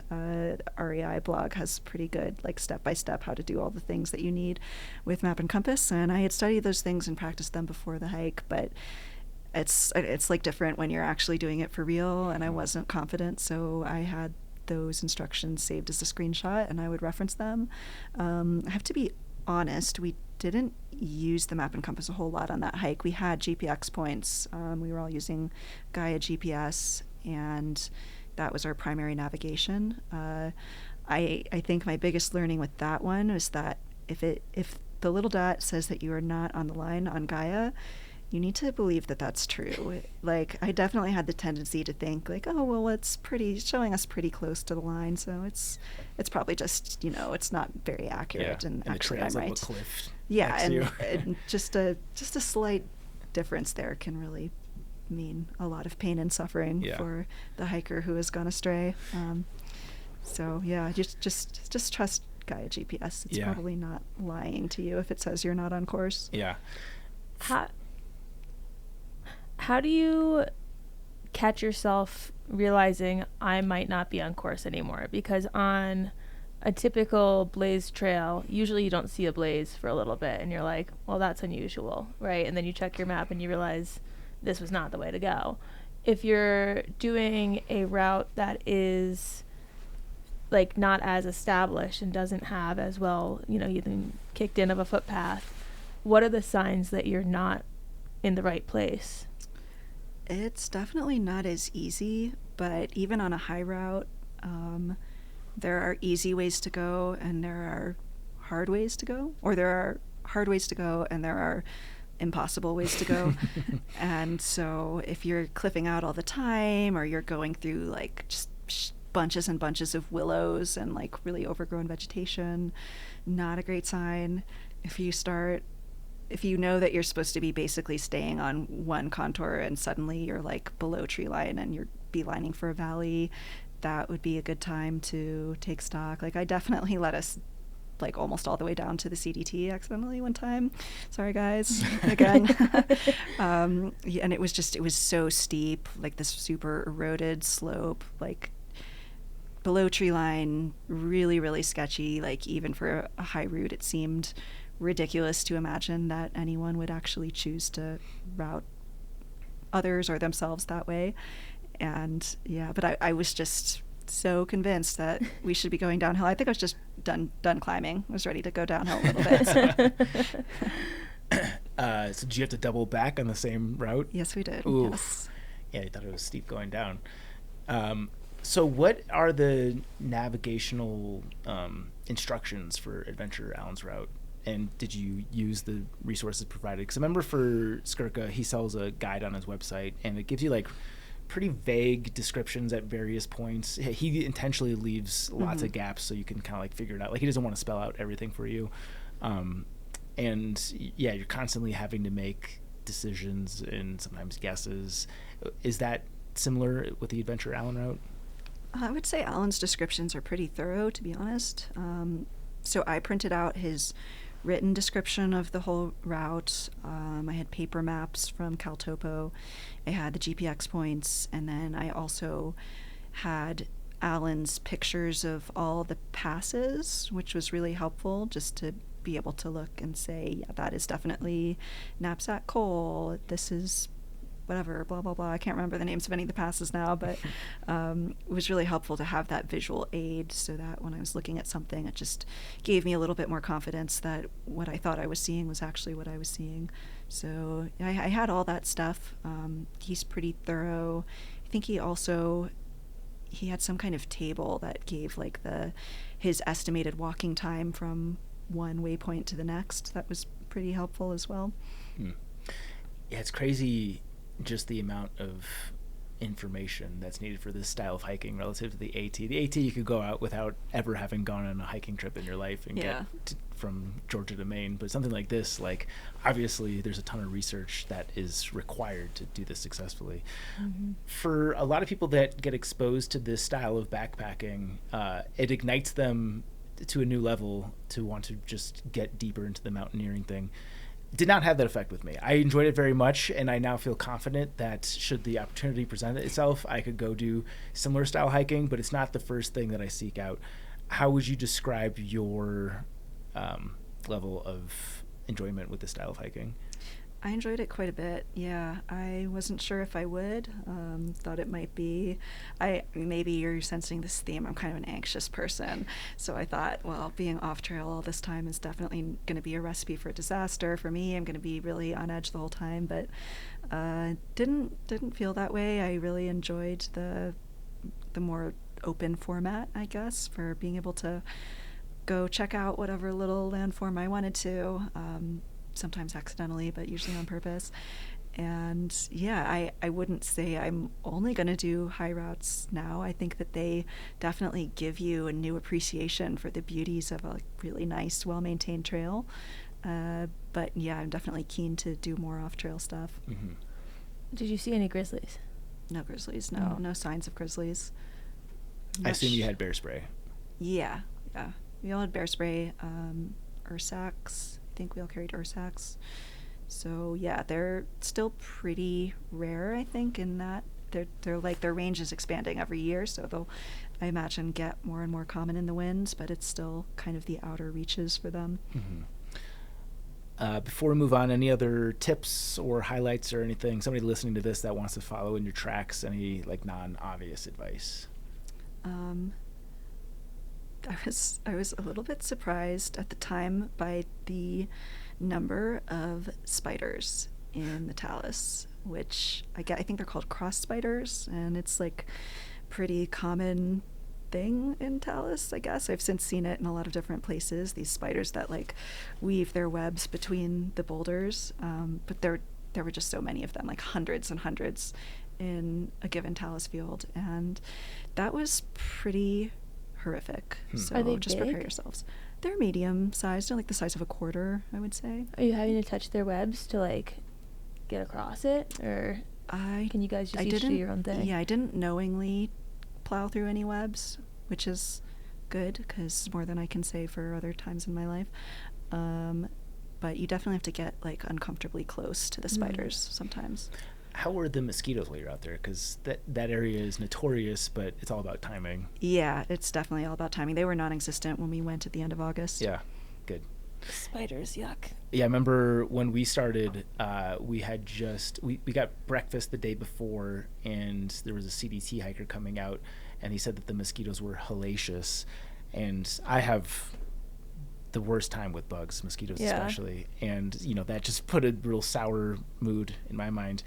And then when we got out there, it honestly wasn't bad at all. So I think we like timed it perfectly. I think we got out there the day that the mosquitoes died off or something. But yeah, it was way better than I was anticipating. Yeah. I guess that's my last piece of actual meaningful advice that someone could do something with. I thought that August was a really, really good time to go because the mosquitoes are not a thing anymore and the snow is like as clear as it's going to be for the year. Yeah. Did you get caught in any thunderstorms? We did, yeah. We did. Nothing scary, like never felt scared for my life from the lightning or anything. More just the rain was kind of a drag. But it's also true, like they're called the winds for a reason, and it's extremely, extremely windy up there. Yeah. So be ready for that too. Bring your wind jacket. Let's talk about the Pyrenees. Or Pyrenean Haute Route? Haute Route. To correct me a lot. I'm just going to continue to keep getting that wrong. This is different from the Pyrenees.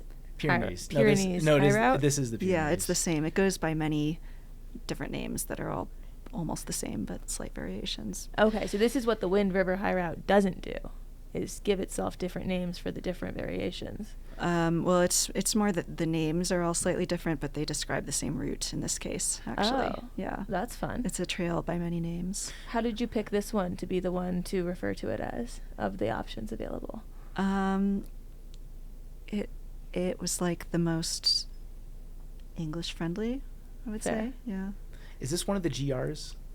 No, it goes between, so the GR10 is the French side of the Pyrenees, the GR11 is the Spanish side. The HRP basically follows the spine of the mountains, so it goes right between the two. Okay. Does it have overlap? I feel like we're playing Guess Who. Does it have overlap with the Hexatrack? It does, yeah. Okay. Yeah. That's on my radar now after we did that episode. Yeah, a whole section of the Hexatrack is the HRP, I'm pretty sure. And I didn't meet any Hexatrack hikers, but I knew people who did. Okay. And how long is this one? That's a good question. I think it's 500 miles about. Okay. I'll fact check you here. I was thinking about how many months she asked off work. Yeah, right. When I was trying to guess in my head. It was much more than just this hike. Yeah, I did not take 5 months to hike 500 miles. Oh, okay.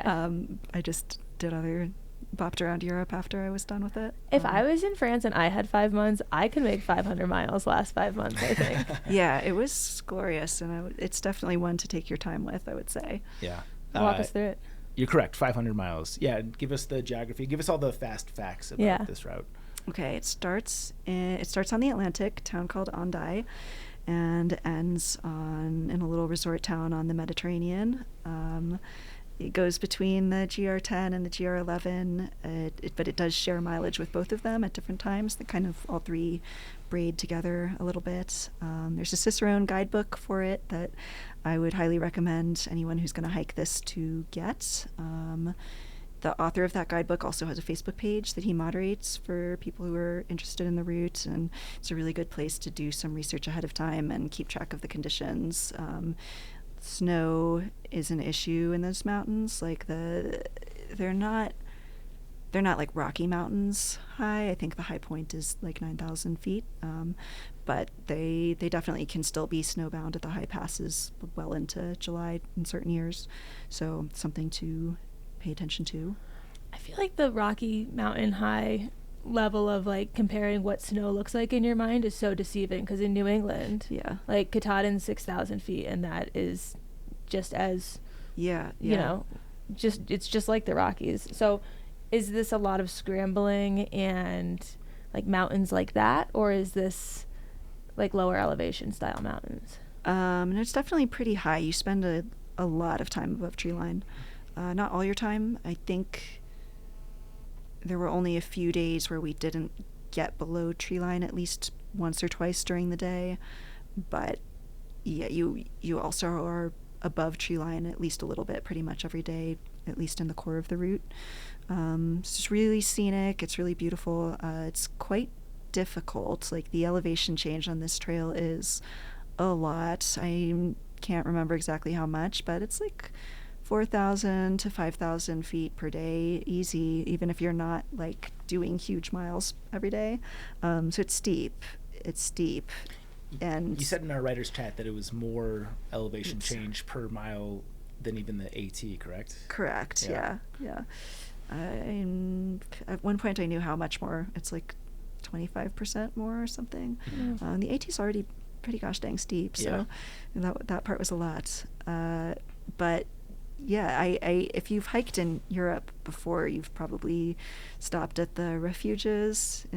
Basically it's like in the White Mountains we have the hut system, but that's like the only example that I can think of in the United States that's really comparable to the European refuges, that they're like manned backcountry huts. You can stay in them, you can have a hot meal at them, you can buy snacks during the day, you can get basic supplies there. And how much is it to stay? I never stayed at one, but I think it's like maybe $20 to $30 a night. If you're part of a mountaineering club, you can get a discount on that. I you just ate wanted at them more a lot. Privacy, or not in the budget, or what was the reason for not staying? Both of those things, yeah. I didn't really feel that. I mean, it's not like you're staying in a hotel room. You're staying in dorms. Yeah. So it just seemed like the tent is free and also probably is going to give me a better night's sleep.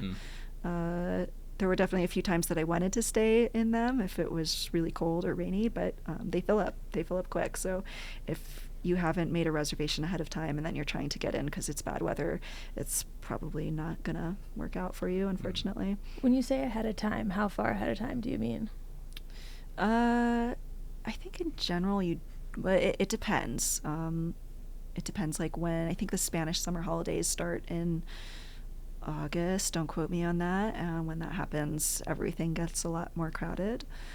Spanish love to hike. They love to hike in large groups of 20 to 30 people. Wow. So you just need to get a few of those groups all coming to the same refuge, and it sells out pretty quickly.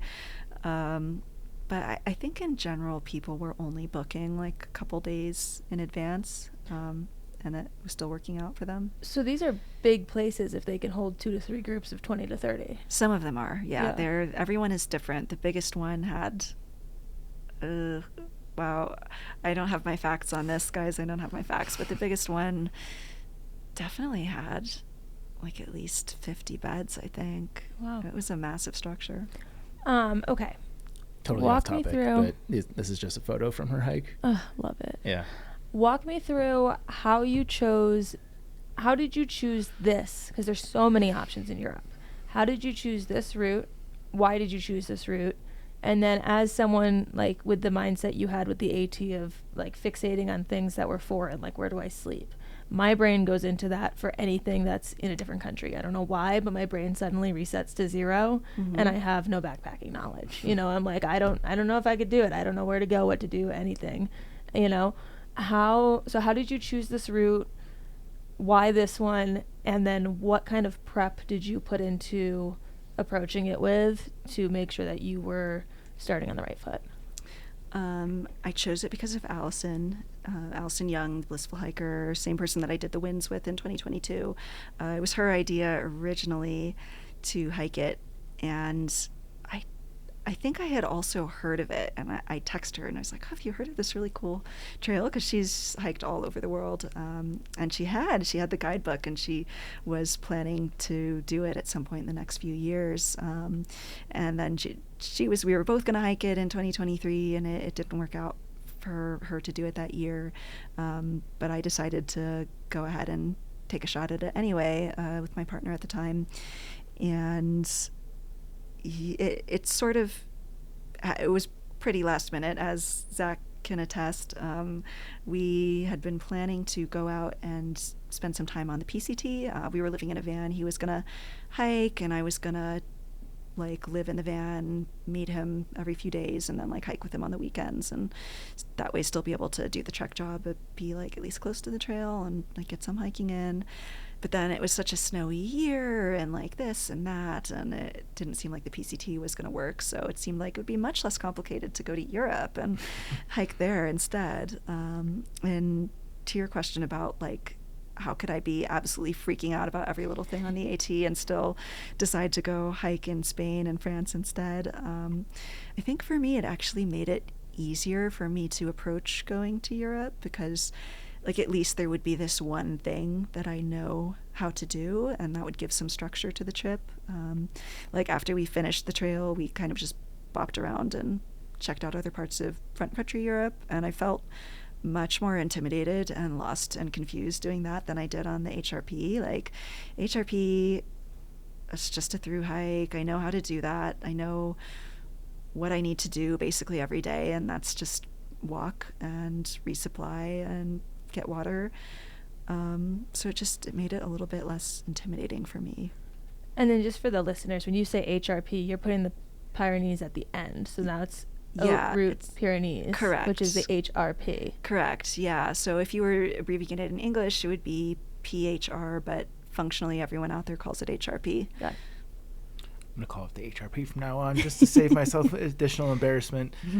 So you did this from west to east, correct? Yes. Is that the typical direction for folks? It is, yeah. It's much, much more common. Not least because the only English language guidebook is written in that direction. If you want to go the other direction, it's all in French. Sounds like an open window for a writer. Just flip the book upside down. Or that. I like Chauncey's idea better. Is there a tactical advantage to doing it that way? I think it's more romantic to end in the Mediterranean than it is in the Atlantic. Definitely nicer swimming. So that's one consideration. You got to think about that photo finish. And you definitely, I mean, either end is beautiful, but you definitely get it on that end.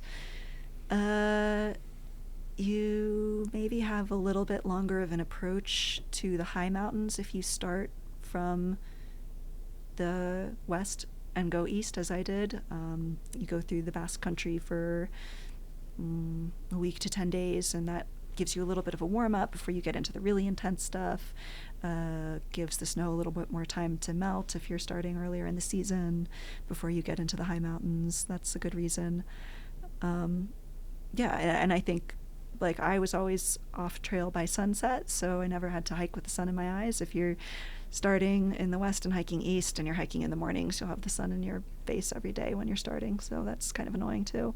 Then also just how social do you want the hike to be? If you go east to west, it's going to be a lot quieter. You're going to pass a bunch of eastbounders, but so east to west is like Sobo for the U.S. Yes, yeah. I'm really struggling with these directions right now. If you can see my face, it's like a lot of things are happening right now for YouTube. me. So many different directions to go in here. For me, with these international hikes, I always want to learn about like the town culture and the food. So maybe let's dive into that. What were some of the standout towns for you, and what made them such? That's a good question. So the first week when you're in Basque Country, you go through so many little towns and like also hamlets that are like even smaller than town. It's like mostly residential. There's not really like a commercial district of a hamlet. It's just like a little quaint thing. Lots of hamlets. Be prepared for that. You will not get food in them, and you'll be sad if you thought that you were going to. But yeah, I think the first town we went into was called Ariskun, and I don't remember the name of the place we ate there, but we ate some food there that was very tasty, very, very tasty. I had some cod and like traditional Basque food. They cook a lot of seafood. Everything's really delicious. The ingredients are so fresh. So that was a good one. You go through a monastery like 3 days in also. It's really hard to pronounce. Like, I don't know if anyone in the world really knows how to pronounce it. I think it's Roncesvalles, but like the French pronounce it a little bit differently. The Spanish pronounce it a little bit differently. Like Americans, we have no idea really. I'll leave that one to you. yeah, but there's a lot of good food there, and like the monastery itself is really cool. It's also on the Camino de Santiago, one of them, so you can walk a little bit of the Camino and say you've done that as well. That was a cool one. I feel like at this point I'm just like naming every single town, so let me try to like be a little more selective.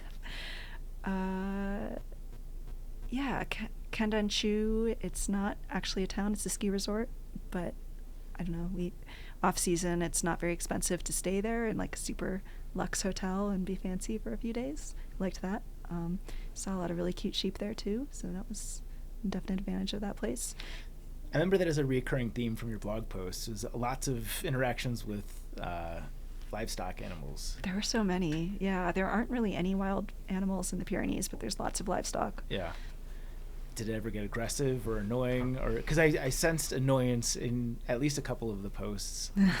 Was I taking that incorrectly? No, it can be a lot. Like there's only so many sheep that you can take at a given time, and I definitely felt like I maxed out on sheep at some point. Also because like they do kind of block the trail, and you can kind of push through them. They don't really care about you, but I don't think the shepherds super appreciate you doing that. Like they would definitely rather you go around them, and it's best practice to skirt the livestock and not just like go straight through them. So that can be super inconvenient.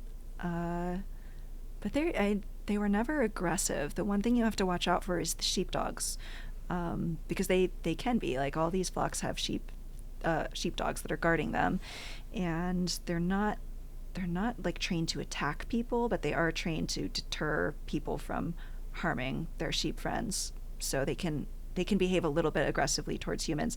I never had an issue with them per se. They'll bark at you. I never had any that I felt like it was about to bite me or anything, or charge me or anything like that. But other hikers have had that, I know. So it's something that you just have to be mindful of the dogs, and just know I definitely recommend reading up a little bit on them before you go and how you are supposed to behave, because it's not intuitive. Like, they're these big dogs, and when they run up to you, you're not supposed to react, really. Like, don't run away, but also don't be aggressive back. Like, don't try to scare the dog away. It's not going to work. It's just going to make it even more aggressive. Mm-hmm. So you're just supposed to kind of stand there, let it run up to you, let it give you a good sniff, and decide that you're not a threat, and then it will leave you alone. But that's a big leap of faith for some people. And if you're nervous around dogs, are you? I can be, yeah. But my experiences with the sheepdogs were okay. They never really put me too on edge. I did have one run up to me barking, actually, but I don't know. It was different than some other times when I've had encounters with large aggressive dogs. Like, I could just feel that the intent was not to take a chunk out of me. It was just to stop me from going any closer to the sheep, basically. Mm. So you mentioned that if you did the east to west version, it'd be a much less social hike. How many people are doing this? How often did you encounter people that are doing the full HRP through hike? More than I expected. I don't know how many people are doing it in a season. My sense is that, like most trails, it's getting more popular with each passing year.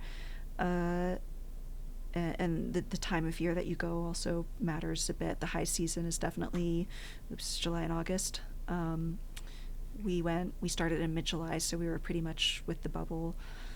I mean, that being said, it's really doesn't feel crowded. Like, I probably interacted with 20 or 30 other HRP hikers the whole time I was out there. Wow.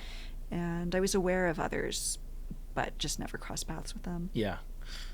I feel like I did a kind of haphazard version of a Colorado Trail hike, but I don't even think I encountered 30 people on the CT. Granted, I did it 9 years ago now, so maybe not as popular as it is today. I could definitely be exaggerating those numbers also. That's the thing that I do. Yeah. I mean, yeah, I'm putting you on the spot. That's hard to recall. So the majority of the people that you encountered on the trail were doing the full thing, or people are just out there bagging sections or day hikes, or what? Definitely the majority of people were out there for day hikes and sections. Mm-hmm. There's lots of tourism in the Pyrenees. I mentioned earlier that the Spanish love to hike in huge groups, so that's a big chunk of who you'll see on the trail is just these like alarmingly big groups of hikers trekking on through. And normally they're just out for 3 or 4 days, making a loop and then going back home. And they're all great. Like, nothing but love for the giant Spanish hiking groups. They're all super friendly, super respectful. It's surprising coming from America to see like this train of 20 to 30 hikers, just going on down. You mentioned previously that at the mountain passes, the trail is either not very well marked or sometimes non-existent. Would you have felt comfortable doing this hike without having the Wind River High Route under your belt? I don't think I would have had the confidence to do it. I would say that having done the HRP, it would be okay to have that be like a first off-trail experience for sure. I mean, I think it's 80% on-trail, 20% cross-country, so it's not really that much. Mm-hmm. The Pyrenees are pretty civilized also. Like, they're not very remote. There's a lot of grazing and stuff going on, so you're a little bit less likely to get hopelessly lost and never be seen again by anyone. Yeah. So, yeah, I wouldn't have had the confidence to do it, but in retrospect, I could have done it even without the winds under my belt. tell me about the resupply. I'm going back to the towns again, but what is like a typical resupply? Like, what does the food look like? How expensive are things? And then just getting to town. Does the trail walk you through towns? Are you ever hitchhiking? What is that like? I'm just going to tell you, everyone right now, Nutella only comes in glass jars in Europe. You cannot get a plastic jar of Nutella. So just know that. It's not going to happen. Were you carrying glass at most times then? No, I just didn't carry Nutella. It was sad. Yeah. I also didn't see peanut butter for like the first 3 weeks. I was so excited the first time I found a jar of peanut butter. Sure. Because peanut butter is my life, and I was really struggling without it. But they really, in Basque Country, like it is not a thing. You will not find it. But the resupply, it's a little bit challenging. You do go through towns frequently. The trail does take you through or within walking distance of towns most of the time. Hitchhiked a few times, definitely, to get to towns. Sometimes that was because I was getting to towns that were a little bit further off the route. Like, you can pretty easily hitchhike in the Pyrenees. People are very used to it. They're very friendly, even with the language barrier. As long as you know the name of the town you're trying to get to, it'll be fine. And sometimes if you are willing to go a little bit further off the route, then you can get to some bigger stores and you'll have a better time, because the towns that the HRP does go through are typically pretty limited in the amount of supplies you can get. The stores are small. It's not like Walmart. It's not a huge selection of stuff, and like freeze-dried backpacking food is not something that you're just going to come across anywhere. Ramen noodles, like bread and ham, or what are we talking about here? Yeah, bread, ham, cheese, couscous. I ate my weight in couscous on that trail. It was pretty awful, to be honest. But that was something I was going to ask. Is like in U.S. trails, if you are talking about, okay, like let's say you're going through the northern PCT and you're going through areas where there aren't good resupply spots, then your options typically you're going to assume are going to be like tuna packets and ramen, right? What are you ending up with in your pack in a situation that in the US would be a tuna and ramen type of situation? Baguettes. Always, like 100%, you will always be able to get a baguette. That's not a bad day. It's not a bad day. Yeah, baguettes and cheese. I would say that I ate better on the HRP than I have on like United States trails, because like the availability of junk food just isn't there. Like, you're just not going to find ramen in most stores. I don't know if I ever saw ramen in any store, to be honest. So you have to go for more fresh stuff. Like, my food bag was pretty heavy. I was carrying like cans of tuna fish a lot of the time. The couscous was definitely a staple. Always could find that. You can always find nuts and dried fruit. That's like the one thing that is a commonality, I would say, between Europe and here. Like, you can always rely on that. But yeah, you will probably eat a lot of bread, cheese, and cured meats. And you mentioned in some of the hamlets you're not going to find food options. Are you doing things like, again, drawing it back to the PCT, how people will keep a packet of mashed potato powder in the bottom of their pack, just in case they have a day where they need like something extra and their food runs out? Are you keeping anything in your pack just in case you thought you'd have a resupply option and then you realize, no, this is just a hamlet? No, because the wild card factor is the refuges. It's not as common like the first week on the trail when you're still like really low in Basque Country, but once you get into the mountains, you'll pass at least one refuge almost every day. Most of them are manned. Most of them you can get breakfast, lunch, dinner, and snacks at. Oh. So like if you run out of food in your food bag, you can always just eat a hot meal at the refuge. And honestly, by the end of the trail, I was pretty much budgeting for at least a few meals per resupply that I was just buying on the trail. So this is like they're cooking for you. This isn't just like a snack counter. And they're cooking for you, and it's good food too. I would be working that into every day. Yeah, I mean, definitely. But so I would say that food, everything is more affordable in general in France and Spain than it is in the United States. Lodging, food, all that stuff. But you will probably still need to budget a little more than you think you need. And I I feel like the question is coming, how much did I spend? I have to be honest, I have no idea how much I spent on the HRP. But if you're going to be eating in the refuges, you're definitely going to pay more. It's fair. They have to ship all their supplies into the mountains. They have to ship their people into the mountains to cook the food and all that stuff. So you pay a premium for it, but it's quality stuff, and it's really, you would be missing out if you didn't at least eat at a few refuges. Yeah. Speaking of the local cuisine, the obvious next question for me is talk about the wine, because I noticed that as a recurring theme in your blogs. Again, I didn't know that you really drank at all, so I was surprised to see that pop up. And Spanish wine is awesome, so please make me very jealous right now. Yeah. You can definitely get a glass of wine for like $1.50 to $2 in the towns there, which is really nice. Yeah. It's like, it's pretty guilt-free to have a glass of wine with dinner. If budget is your concern, it's really not over there. But yeah, I drank more at the refuges, like not when I was in town, but when I was in the backcountry, I would say, just because it made me feel very special to do so. Like a nice glass of wine and a hot meal is not something that you get on a thru hike very often in the United States, but you can have it pretty much as you want out there, and I took full advantage of that. Yeah. Do you have a favorite variety? Are you that kind of wino? No. Like there's red, there's white, and there's pink. Yeah. Pink. Are there any must-zero places, like stops along the way, that you must reserve a 0 day for because it's just too good to breeze past? That's a good question. It's a very good question.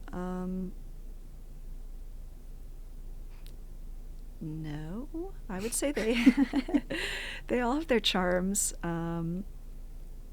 We did take quite a few 0 days. I really liked a little town called Salardu. This was the place with the $1.50 wine bar, so that was good about it. And it was lively. It was very, it's like almost too clean of a town, but it's like very charming.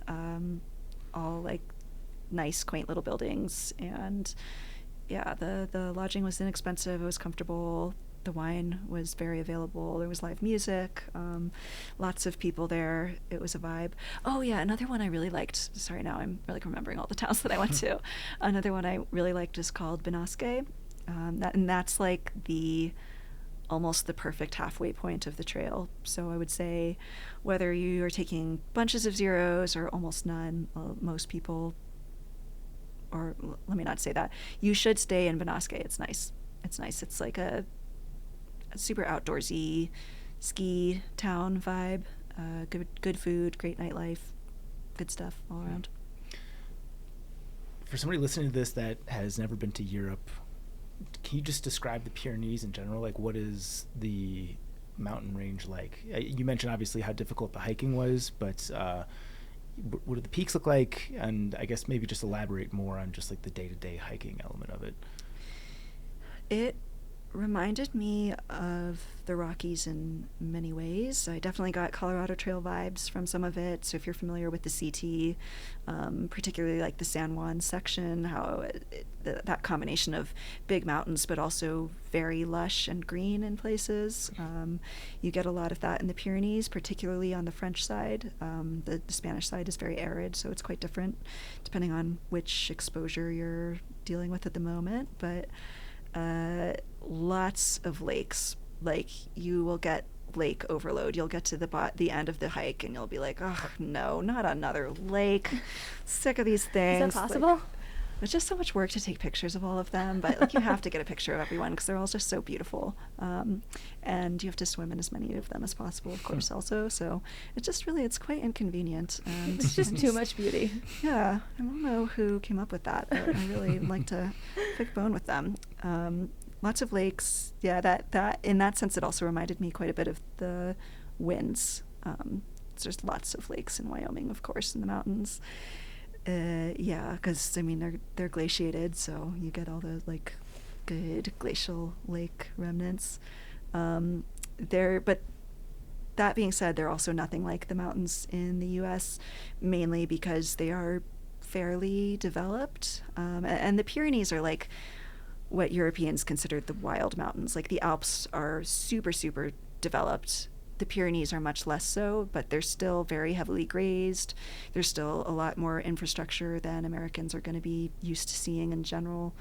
So that's different. Whether it's good or bad, it kind of depends on your perspective, but it's different. There are sheep around every corner. Like, just when you think you've gotten someplace that's so rugged and remote that you couldn't possibly see another sheep, there they are, just hanging out at the pass. Like, I am killing myself getting up all this talus, and it's horrible. And then at the top, there are sheep.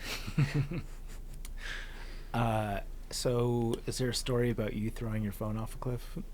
There is a story about me. The soft-spokenness with that is the best. Yeah. Perfect pairing. So it's a 3-part story, actually. I dropped it in the forest and left it and had to go back for it. Then I threw it off a cliff, and then I dropped it in a stream. And but I still have it back from the cliff throw. I went down after it. Was this like a fit of rage? No, it was just an accident. It was in my pocket, and there were some waterfalls down. It wasn't even a lake that I can blame it on this time. There were some waterfalls at the bottom, and I wanted to take a picture of them, and it just slipped from my grasp at the exact wrong moment as I was pulling it out of my pocket. Went flying off the cliff.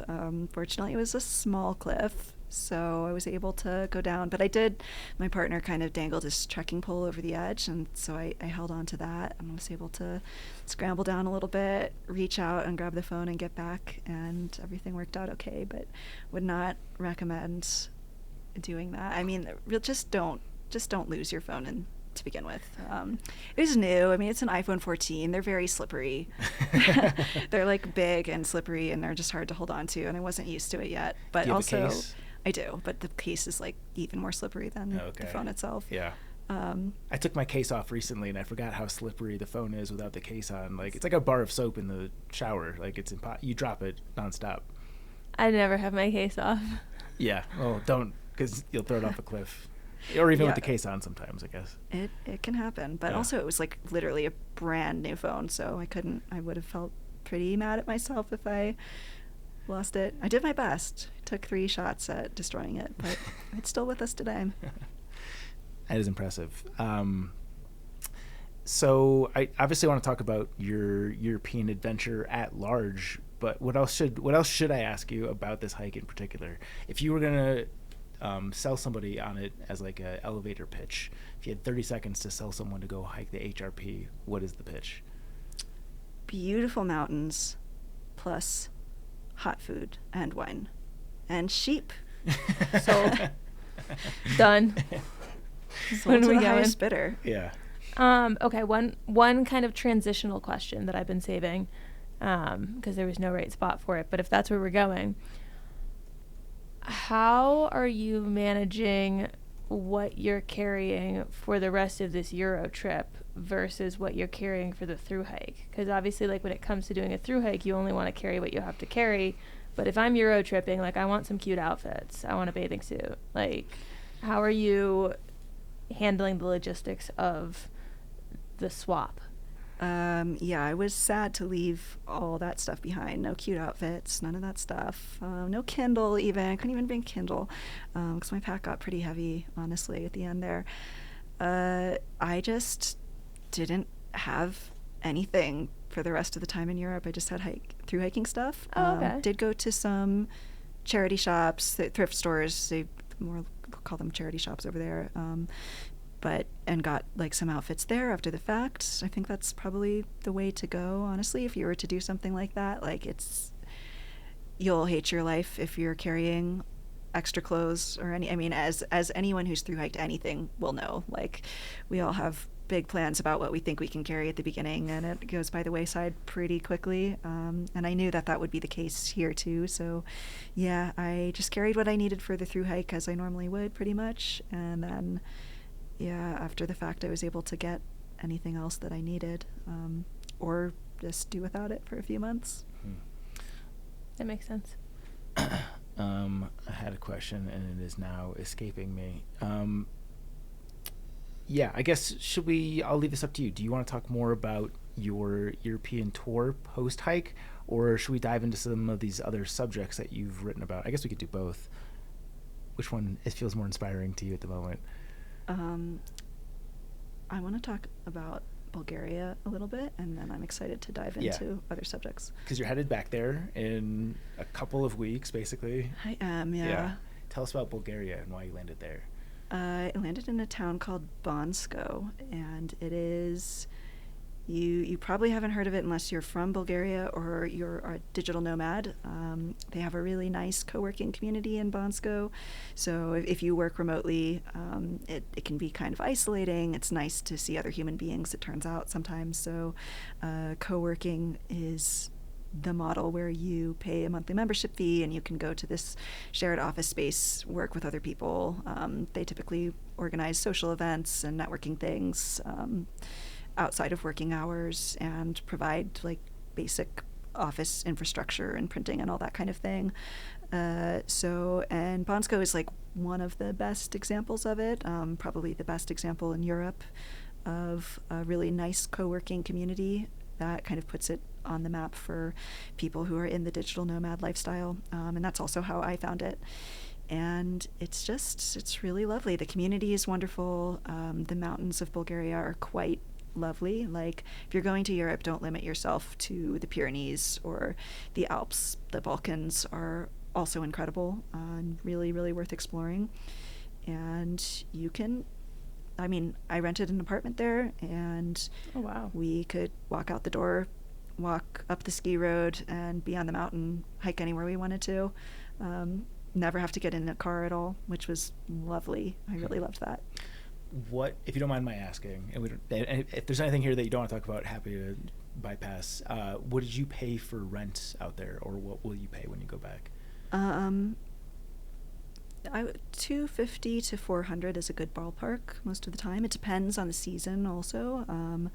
Compared to the big cities in the U.S., that is insane. Like, you couldn't get a bedroom in like the outskirts of a city for that much. It's the prices there are mind-boggling. And I guess I should probably acknowledge while I'm saying this that there is something a little bit messed up about like coming from a country where I make a lot of money and then going to a country that doesn't have a lot of money so that I can like live like a king on my American salary.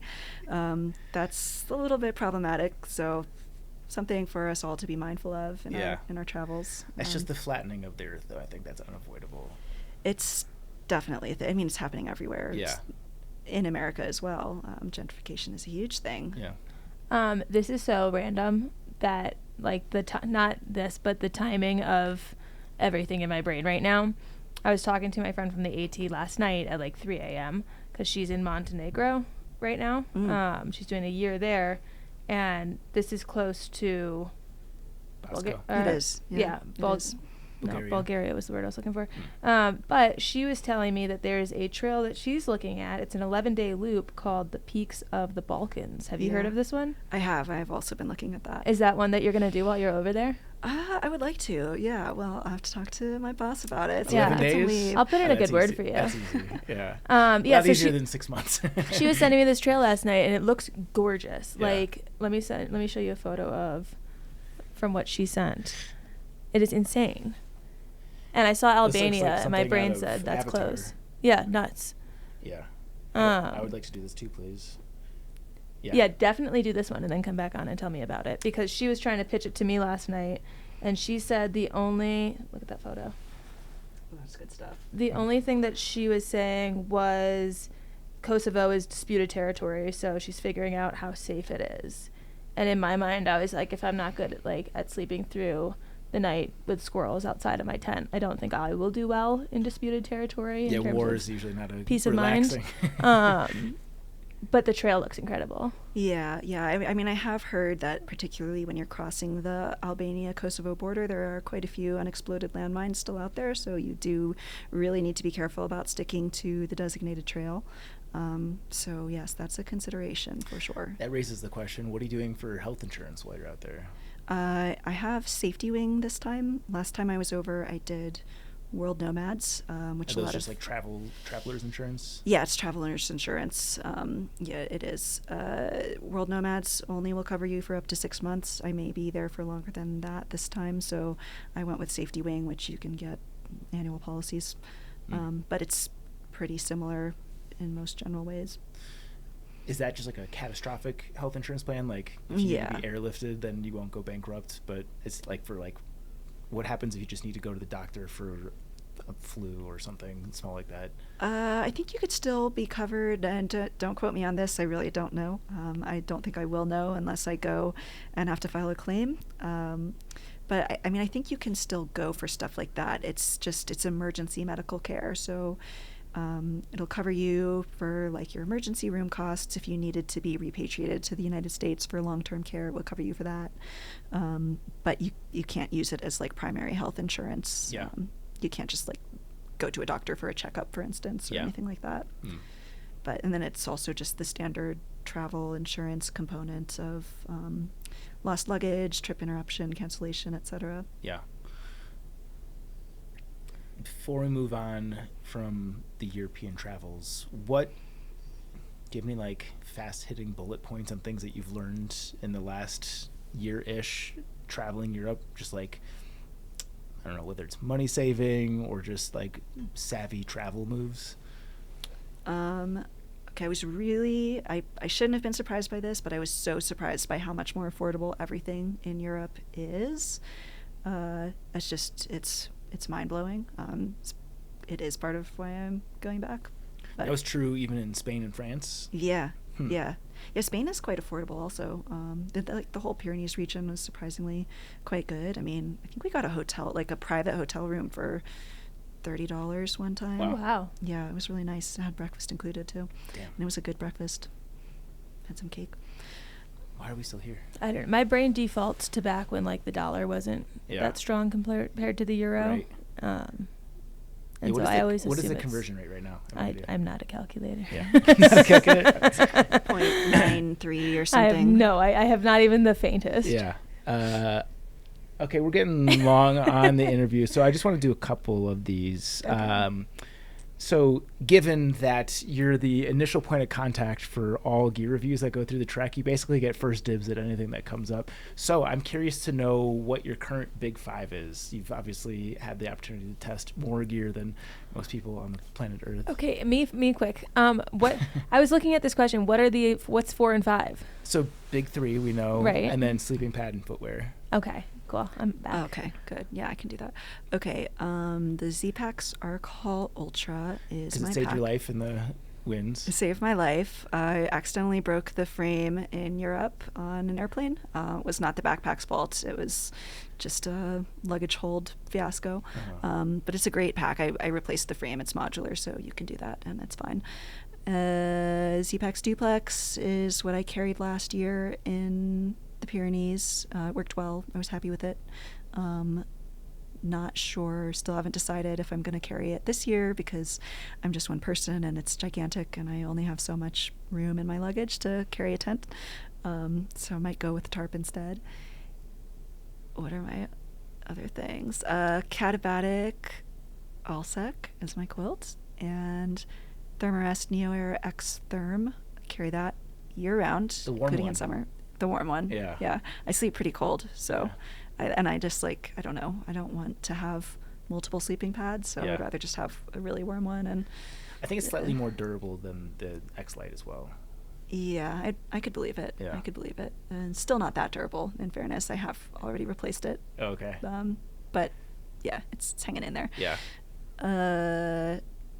Lone Peaks are my shoes. I think that's all 5 things. Yeah. Okay. Good to know. Has there been anything that you've tested in the last few years that really surprised you, like you didn't have high expectations for, and you're like, oh damn, this is good?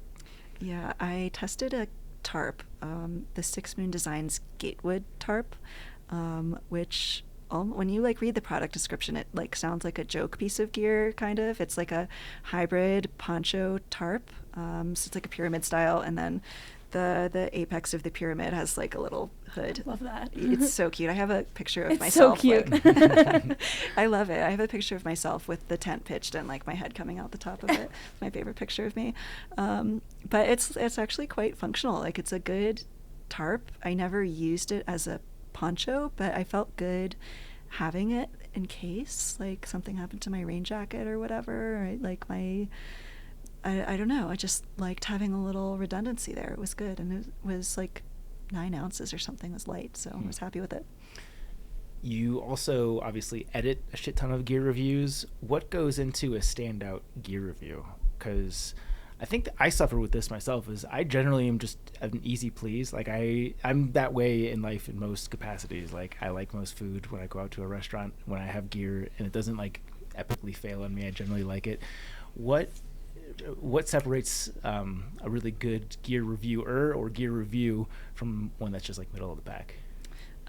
It's honestly just in the details. Like I love a reviewer that really thinks about all of the questions that an average consumer might have about a piece of gear. Like when I'm researching gear, I have a lot of questions, especially if I'm not going to be able to touch it and feel it before I buy it. If I'm just shopping online, like I need to know everything, even the most trivial details about this item. Like I need to know everything. So I love the reviewers that are really putting in all the minutia in their reviews. Love the use of minutia there. Yes. Thank you. I was proud of I wasn't sure if I should go for it. That hit. It was good. Stuck the landing. And then maybe this is the last thing we'll touch on, but given you wrote a very good ebook on the subject about how to afford a thru-hike, which is the title of the ebook,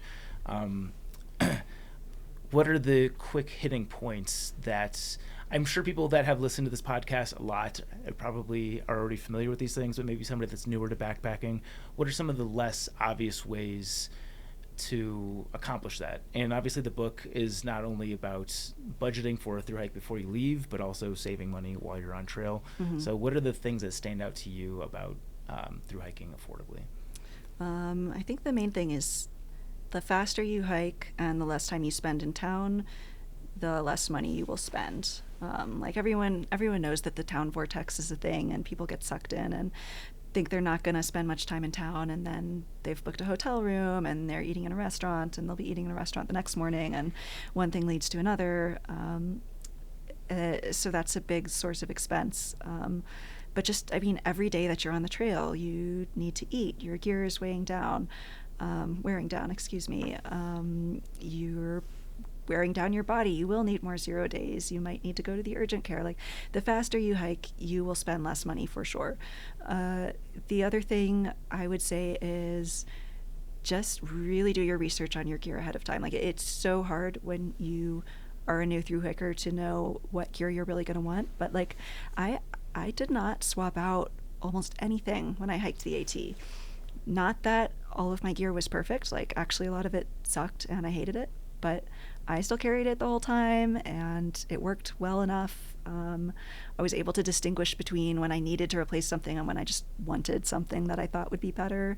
And gear is very expensive, as we all know. So the more you can nail down what you're going to bring ahead of time and just commit to it, even if it's not perfect, your gear budget can balloon out of control rapidly. So just don't let it happen. Yeah.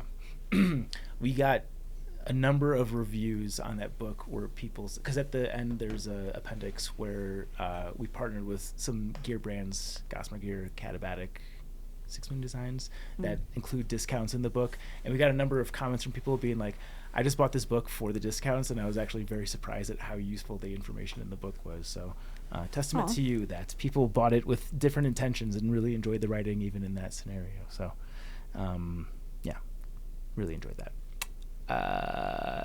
Lastly, a lot to choose from.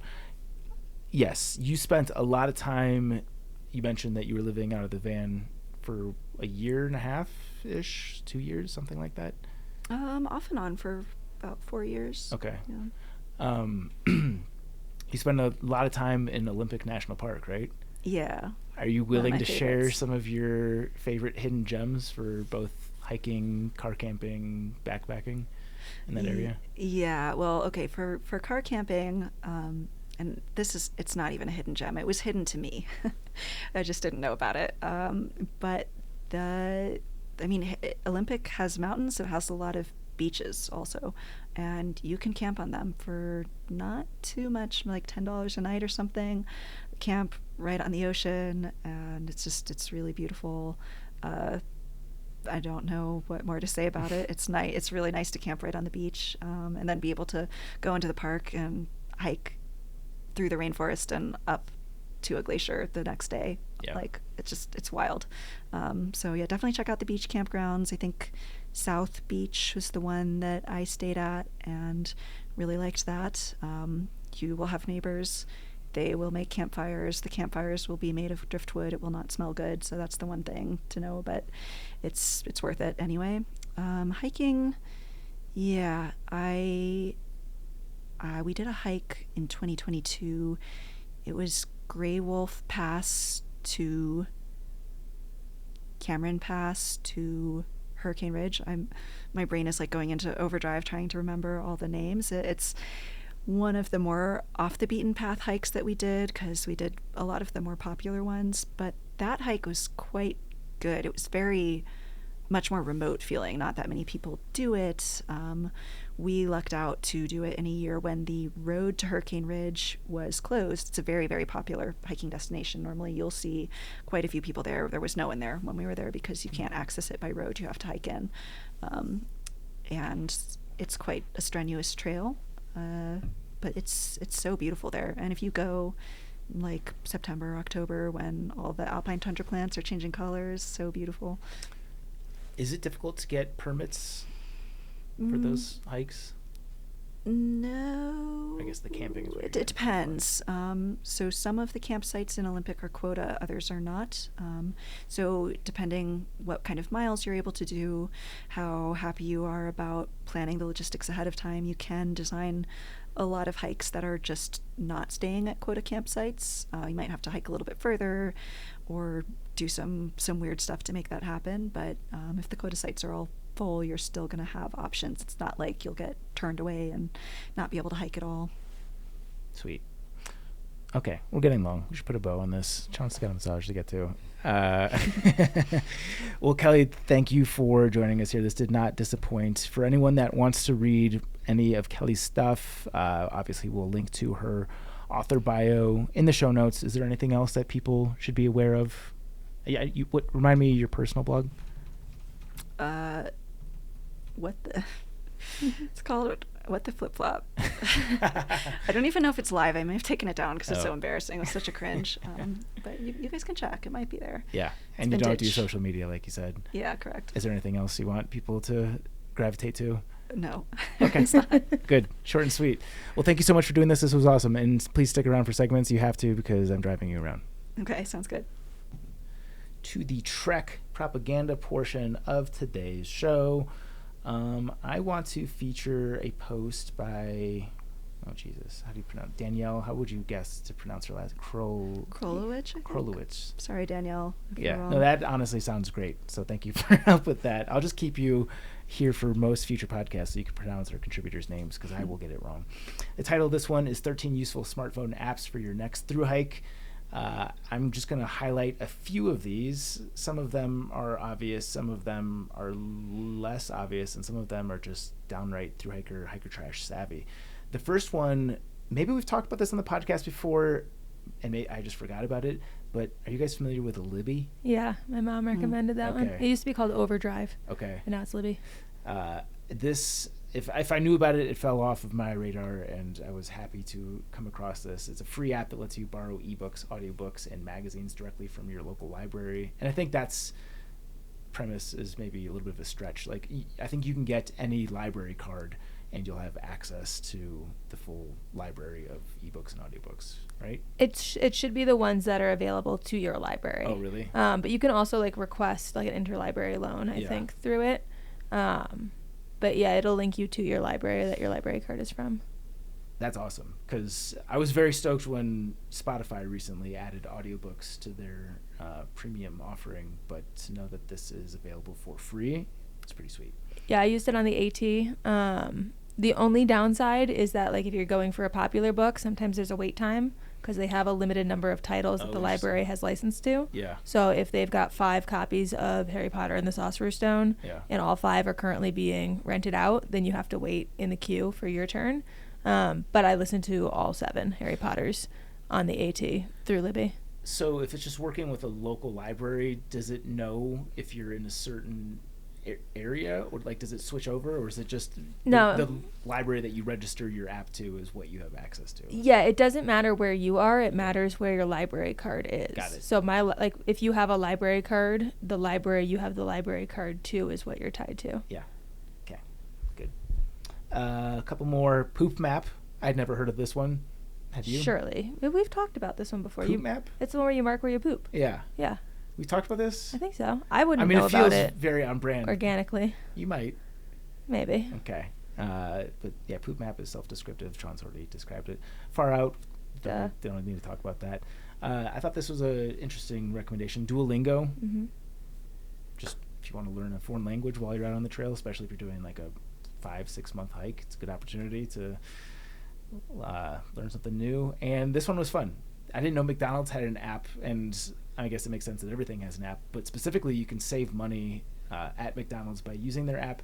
They have rotating deals, and according to Danielle's piece, the new deal can be utilized every 15 minutes. So if you're doing like a hiker trash sit-down buffet, you could definitely take advantage of several 15-minute slots worth of deals. When I was scanning the show notes, this was genius to me. And like when I got off the Foothills Trail, which we all know everything about right now, I beelined it to McDonald's. Yeah. And now that I'm reading this, I'm like, God.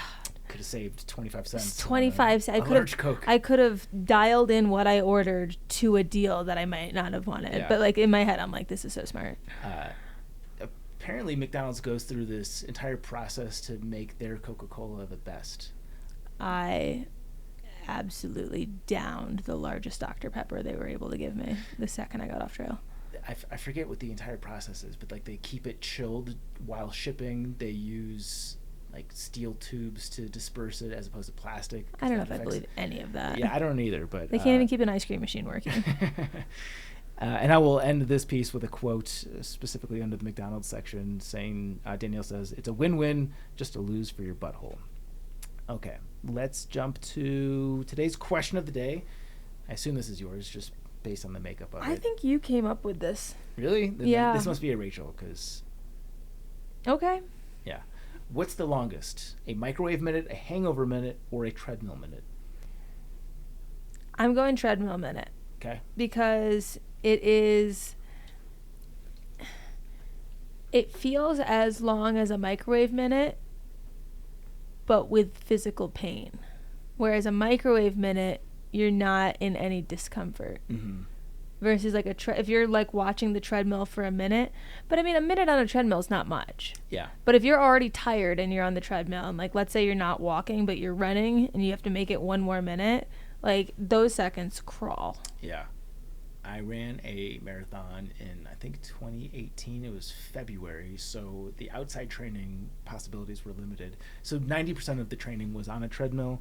Those minutes were definitely slow. The majority of my treadmill time today is I just put it at an incline. I'm trying to do more zone 2 training, which means I'm going at a pace where I can actually concentrate on like YouTube or Netflix or an audiobook or something like that. Those minutes go by pretty quickly, honestly. Like once I get into the groove of the workout, the endorphins are pumping a little bit, and I'm not like going at zone 6 or whatever.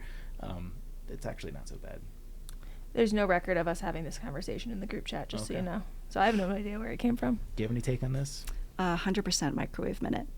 Absolutely. I am in physical pain while I'm waiting for my food to heat up. So it's a really hard time for me. And it's just such a commonplace minute. Like you could have multiple microwave minutes throughout the day, every day for the rest of your life. But you could also go to the bathroom during them. Like I'll distract myself during a microwave minute, and I will either like pick at my fingers or go to the bathroom. Yeah. I think that's the key, is you have to distract yourself. For me, a minute is short enough that I'm definitely just like staring at the microwave, like watching the seconds go by. I'm not doing anything productive at the time. And I agree with Kelly, that's my slowest minute. I'm surprised no one took a hangover minute, because those can be pretty brutal as well. If it's a hangover minute for me, I'm ideally horizontal and ideally sleeping. Yeah. So they're a little easier to pass by. My vicious hangovers are so few and far between nowadays because it's just not worth it with young kids that I don't let myself get to that point anymore. But horizontal is the way to be. Stupid thing of the week. I actually do have one.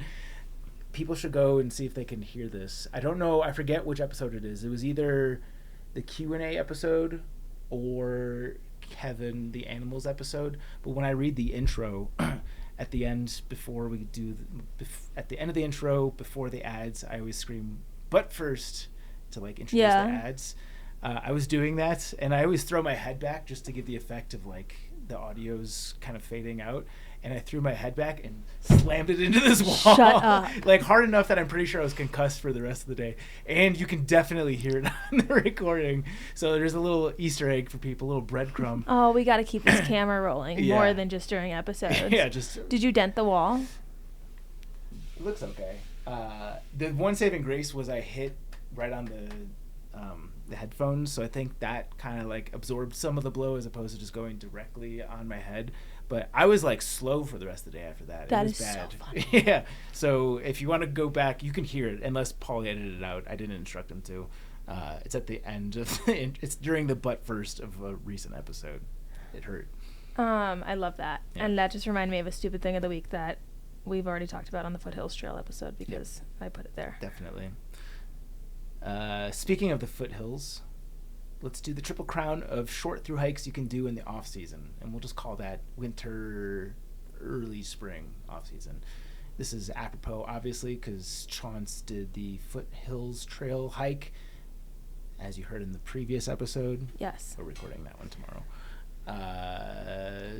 Do you want to go first? Are you going to take that one? Yeah, I can intro it. So, triple crown of short through hikes you can do in the off season. Reason prompting this thought is like I keep finding myself with a February or March time available to go do a trail, and it's like it kind of sucks because your options are very limited, and it's a hard time to pick a hike, and you still want to do something that's going to be good. Like you don't just want to like resign to well, this is going to suck, but whatever, that's all you get for the month. Right. So I, before choosing the Foothills Trail, did some scrolling on potential trails that I could do.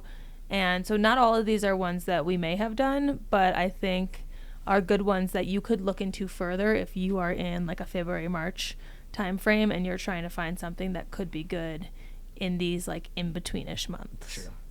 So are you officially drafting Foothills Trail for your first pick? I'm going to do Foothills Trail for all the reasons I said yes last week on that episode. It was honestly really surprising. I'll give you the short version here. Really surprising. It was 76 miles. At first I was going to go east to west based on that being like the first recommendation someone gave me. It hugs the South Carolina, North Carolina border, so it kind of curves around the top left of South Carolina if you like to view directions that way. And then other people just kept chiming in, go west to east, the views will build. You don't have a huge climb starting that first day. And I was really surprised by how many people reached out to recommend this trail. Once I was like, has anyone heard of this? And I was even more surprised by not only were people like, you should do this trail, but they were like, I love this trail. Like, this is my favorite trail to do. This is like, I do this one every other year. Like the almost cult following around this trail was so shocking to me. Did it meet those? So it didn't meet those expectations. No, it did. It was much.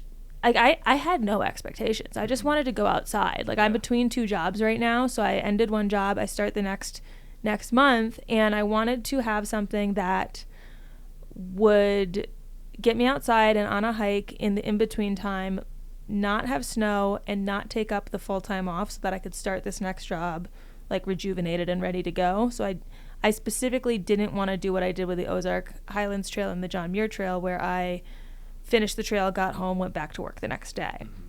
And so the length for this was good. I didn't have any expectations. I just figured it'll be like Georgia on the AT. That's it. but I loved it. I had a great time. I'm going to refrain from going further in this. Yeah, don't ask me any more questions because you already know the answers. I already know all about it from the previous episode. Yes. Cool. Good. Thanks for the rundown. Yep. Do you want to go next since we put you on the spot here? You had very little prep time. Okay. I'm going to say Benton Mackay because I was talking to someone about it recently. Basically, well, I don't know if it's fair to say it parallels the AT, but it starts at Springer, rejoins the AT, I think, at Davenport Gap or something, north of Smokies, but way quieter than the AT. So obviously people are hiking the AT in March and February and April, so you certainly could do the Benton Mackay as well, but just do an end-to-end through hike and not get all the crowds. Yeah. This was another one that I was choosing between, 290 miles. And what stood out to me about this one is it goes through a different part of the Smokies than the AT does. So the AT, you hug that state line. This one goes on like a southern route through the Smokies, which is nice because it's such a great area to go through that to get to see that from another angle and just different parts of that park. Yeah. That was what almost sold me on it. I would imagine the Smokies in February are very dicey because I was there in April and I got snowed on. I got snow when I was there in March, but it wasn't dicey. It was just, I honestly loved it. But I guess it depends on where you are in them. Yeah. Cool. I'm going to go with the only one on my list, that's not entirely true, that I've done all of is the Trans-Catalina Trail. We did this in October, so I can't honestly say I know what the weather is like January, February, March. But given the location, I would hope that it's not horrendous. Certainly not snowing. But yeah, Trans-Catalina Trail, less than 40 miles. You're on an island. There's 2 opportunities to resupply. Interesting wildlife. You got buffalo out there, fox. Just a good time. And amazing beach campsites. Triple Crown, my turn again. I'm gonna go with a less obvious one that I've actually been eyeing up. I decided against it because I can't leave the house ever. This is the San Diego Trans-County Trail. I forget the exact distance on this one. I want to say it's in like the 70-mile range. Do you know? Is this one ringing any bells for you, Kelly? Seeing if is it on Far Out? I've got their app open. 155 miles, way off. I should also mention, before you add this to your bucket list, that the few reports I've gotten on it is it can be pretty rugged. Like it's a route. There's, I think, very little trail involved with this. But it sounds cool. It starts in the desert and then you end in San Diego at the ocean. So I just like principally that element of it. But yeah, certainly no walk in the park. And the median time to hike this is about 10 days. So expect 15 miles per day.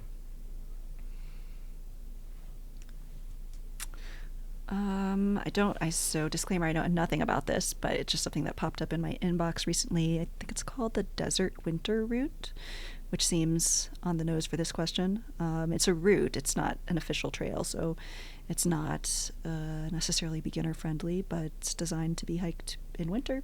So if you're into routes, check it out. Do you know the rough mileage on this one? I do not know. I'm sorry. Where is it? Arizona. Oh, okay. Sure. Cool. This is tough. 800 miles. Oh, it's not exactly falling into the short category. Well, it depends on who you are, but yeah. Okay, I'm gonna go. I've got some lengths. I've got some honorable mentions. So let's do your 3. I know, but I'm trying to decide what goes in the 3. You're not. I will. You are not. Now I'm determined to. You can try. My next one's going to be low-hanging fruit, the Pinhoti Trail. Reason I'm going to go with this one is these are literally the 3 I was choosing between. Pinhoti Trail's 330 miles. That one's Alabama and Georgia. You can also extend the AT via the Pinhoti Trail is my understanding. And I've heard great things about it. So that would be another one where if I had the time available for a 300-mile trail, I think the weather in that section would be good this time of year. And I think weather-wise, that's probably more favorable than the Benton Mackay, if I had to guess. Yeah. Yeah. Oh, it's me again. Yeah. Right, of course. And then my third one. It's me. The problem is me. I'm not a problem. I'm I'm a delight. Yeah. I'm a pleasure to have in class. My third one, this is where I get torn. I'm going to go with, okay, yeah, and I'm going to structure this way. I'm going to go with the Ozark Highlands Trail.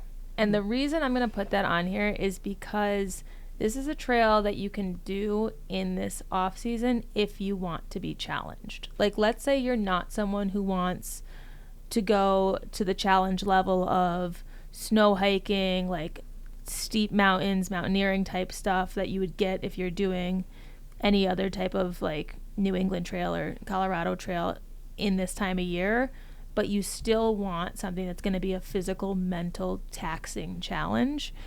The Ozark Highlands Trail this time of year will give that to you because it's cold. Not too cold, but it's cold. And the water crossings make it very difficult when it is that cold. Like it really is something that like you battle with in your mind because you cross water so many times without bridges. Some of the water crossings are a little deeper. You're wet, you're cold, you're going through terrain that isn't steep and exposed or dangerous in any sort of way like that, but it's a very mentally taxing trail this time of year. So if you're not looking for a cakewalk and you want something that's gonna like really push you, but you also don't want that like snow steep aspect, this is a great one that's gonna really make you wonder why you chose it. Perfect. That's what we're looking for. Do you have a third one you want to throw into the mix? I can put you on the spot. Pyrenean and Ozark Highlands definitely both crossed my mind. So I'm going further down my mental list. How do we feel about the Ouachita Trail? That's like short and southern. I've got that on my list. So that one I was comparing with the Ozark. I was choosing between the two when I did it last March. And I think the feedback I had gotten was that the views slash like, I guess views is the word, on the Ozark Highlands Trail were better than the Ouachita because you get all the waterfalls and the rivers and the water elements that my impression was you don't get as many of or as intense of on the Ouachita. But that one's 223. It's in Oklahoma and Arkansas. Ends in like right outside Little Rock. Sweet. Honorable mentions. Wait, I have to do my third. Oh, sorry. Jesus, So sorry. John, So like sorry. I don't even remember So sorry. I'm gonna go for my last one. Two Texas ones, but I'm gonna go with the Big Bend 100. This was gonna be an article on the website. Previously, we didn't for various reasons, but this has always been on my radar, mostly because the photos that I've seen from Big Bend National Park look incredible. Certainly seems to be, from my understanding, the prettiest part from a hiking standpoint in the state of Texas. And this is a route that connects Big Bend State Park with Big Bend National Park. It's about 100 miles. Haven't done it, so that's all I can offer. My honorable mention was the Lone Star Trail, which I did the first third of.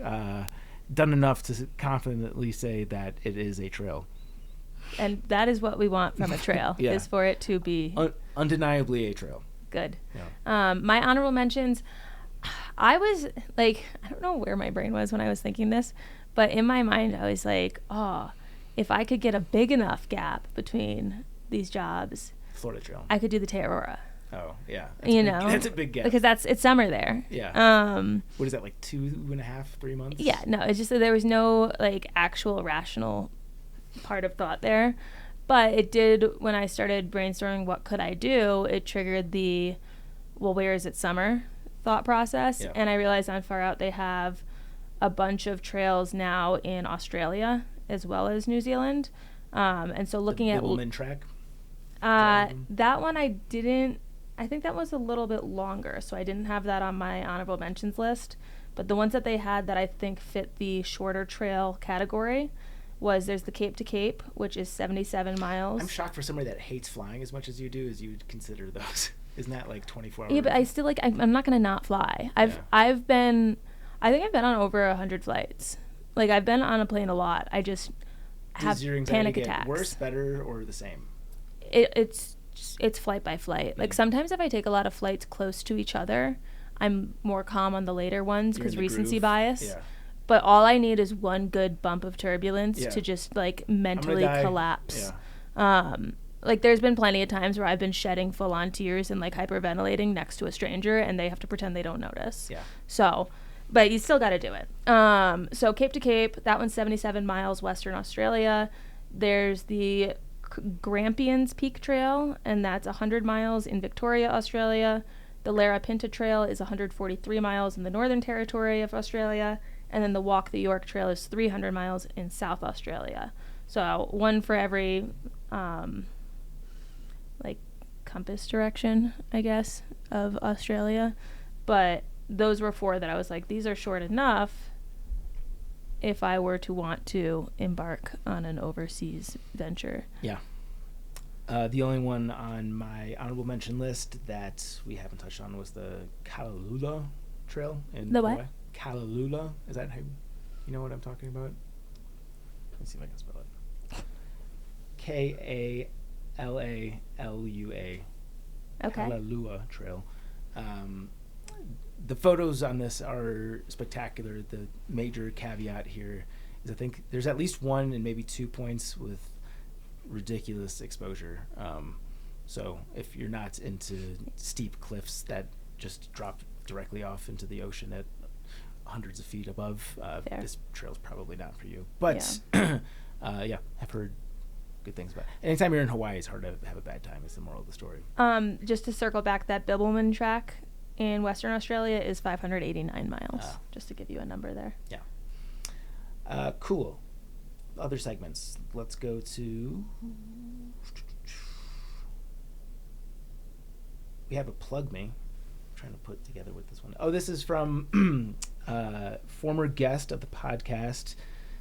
This is from Brew Davis, Jennifer Farr Davis's husband. And this is the email that he sent me. Should I read the whole thing?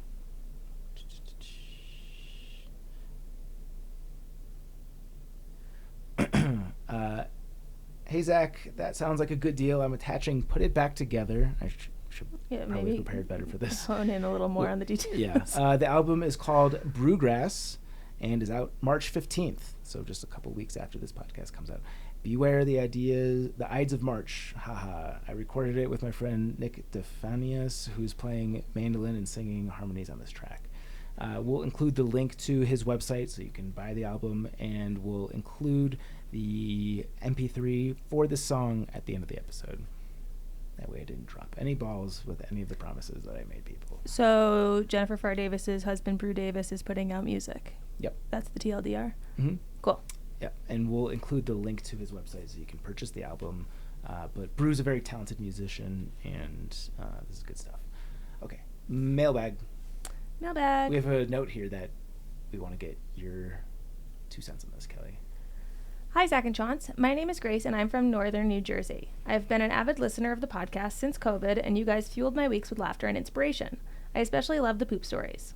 I grew up hiking in Harriman State Park in New York and the Catskills. My love for the outdoors dates back to my childhood when my father would bring my sister and I on hikes at Bear Mountain and fishing by local streams. I've always enjoyed spending time outside, but going on the more challenging hikes with great views has always been a challenge due to packed schedules and, honestly, lack of people interested. Now that I'm out of school and working, I have more freedom and capital to explore the Rockies, the White Mountains, etc. With all that said, I'm planning a road trip to Colorado in early June to explore the incredible mountain ranges that the East doesn't have.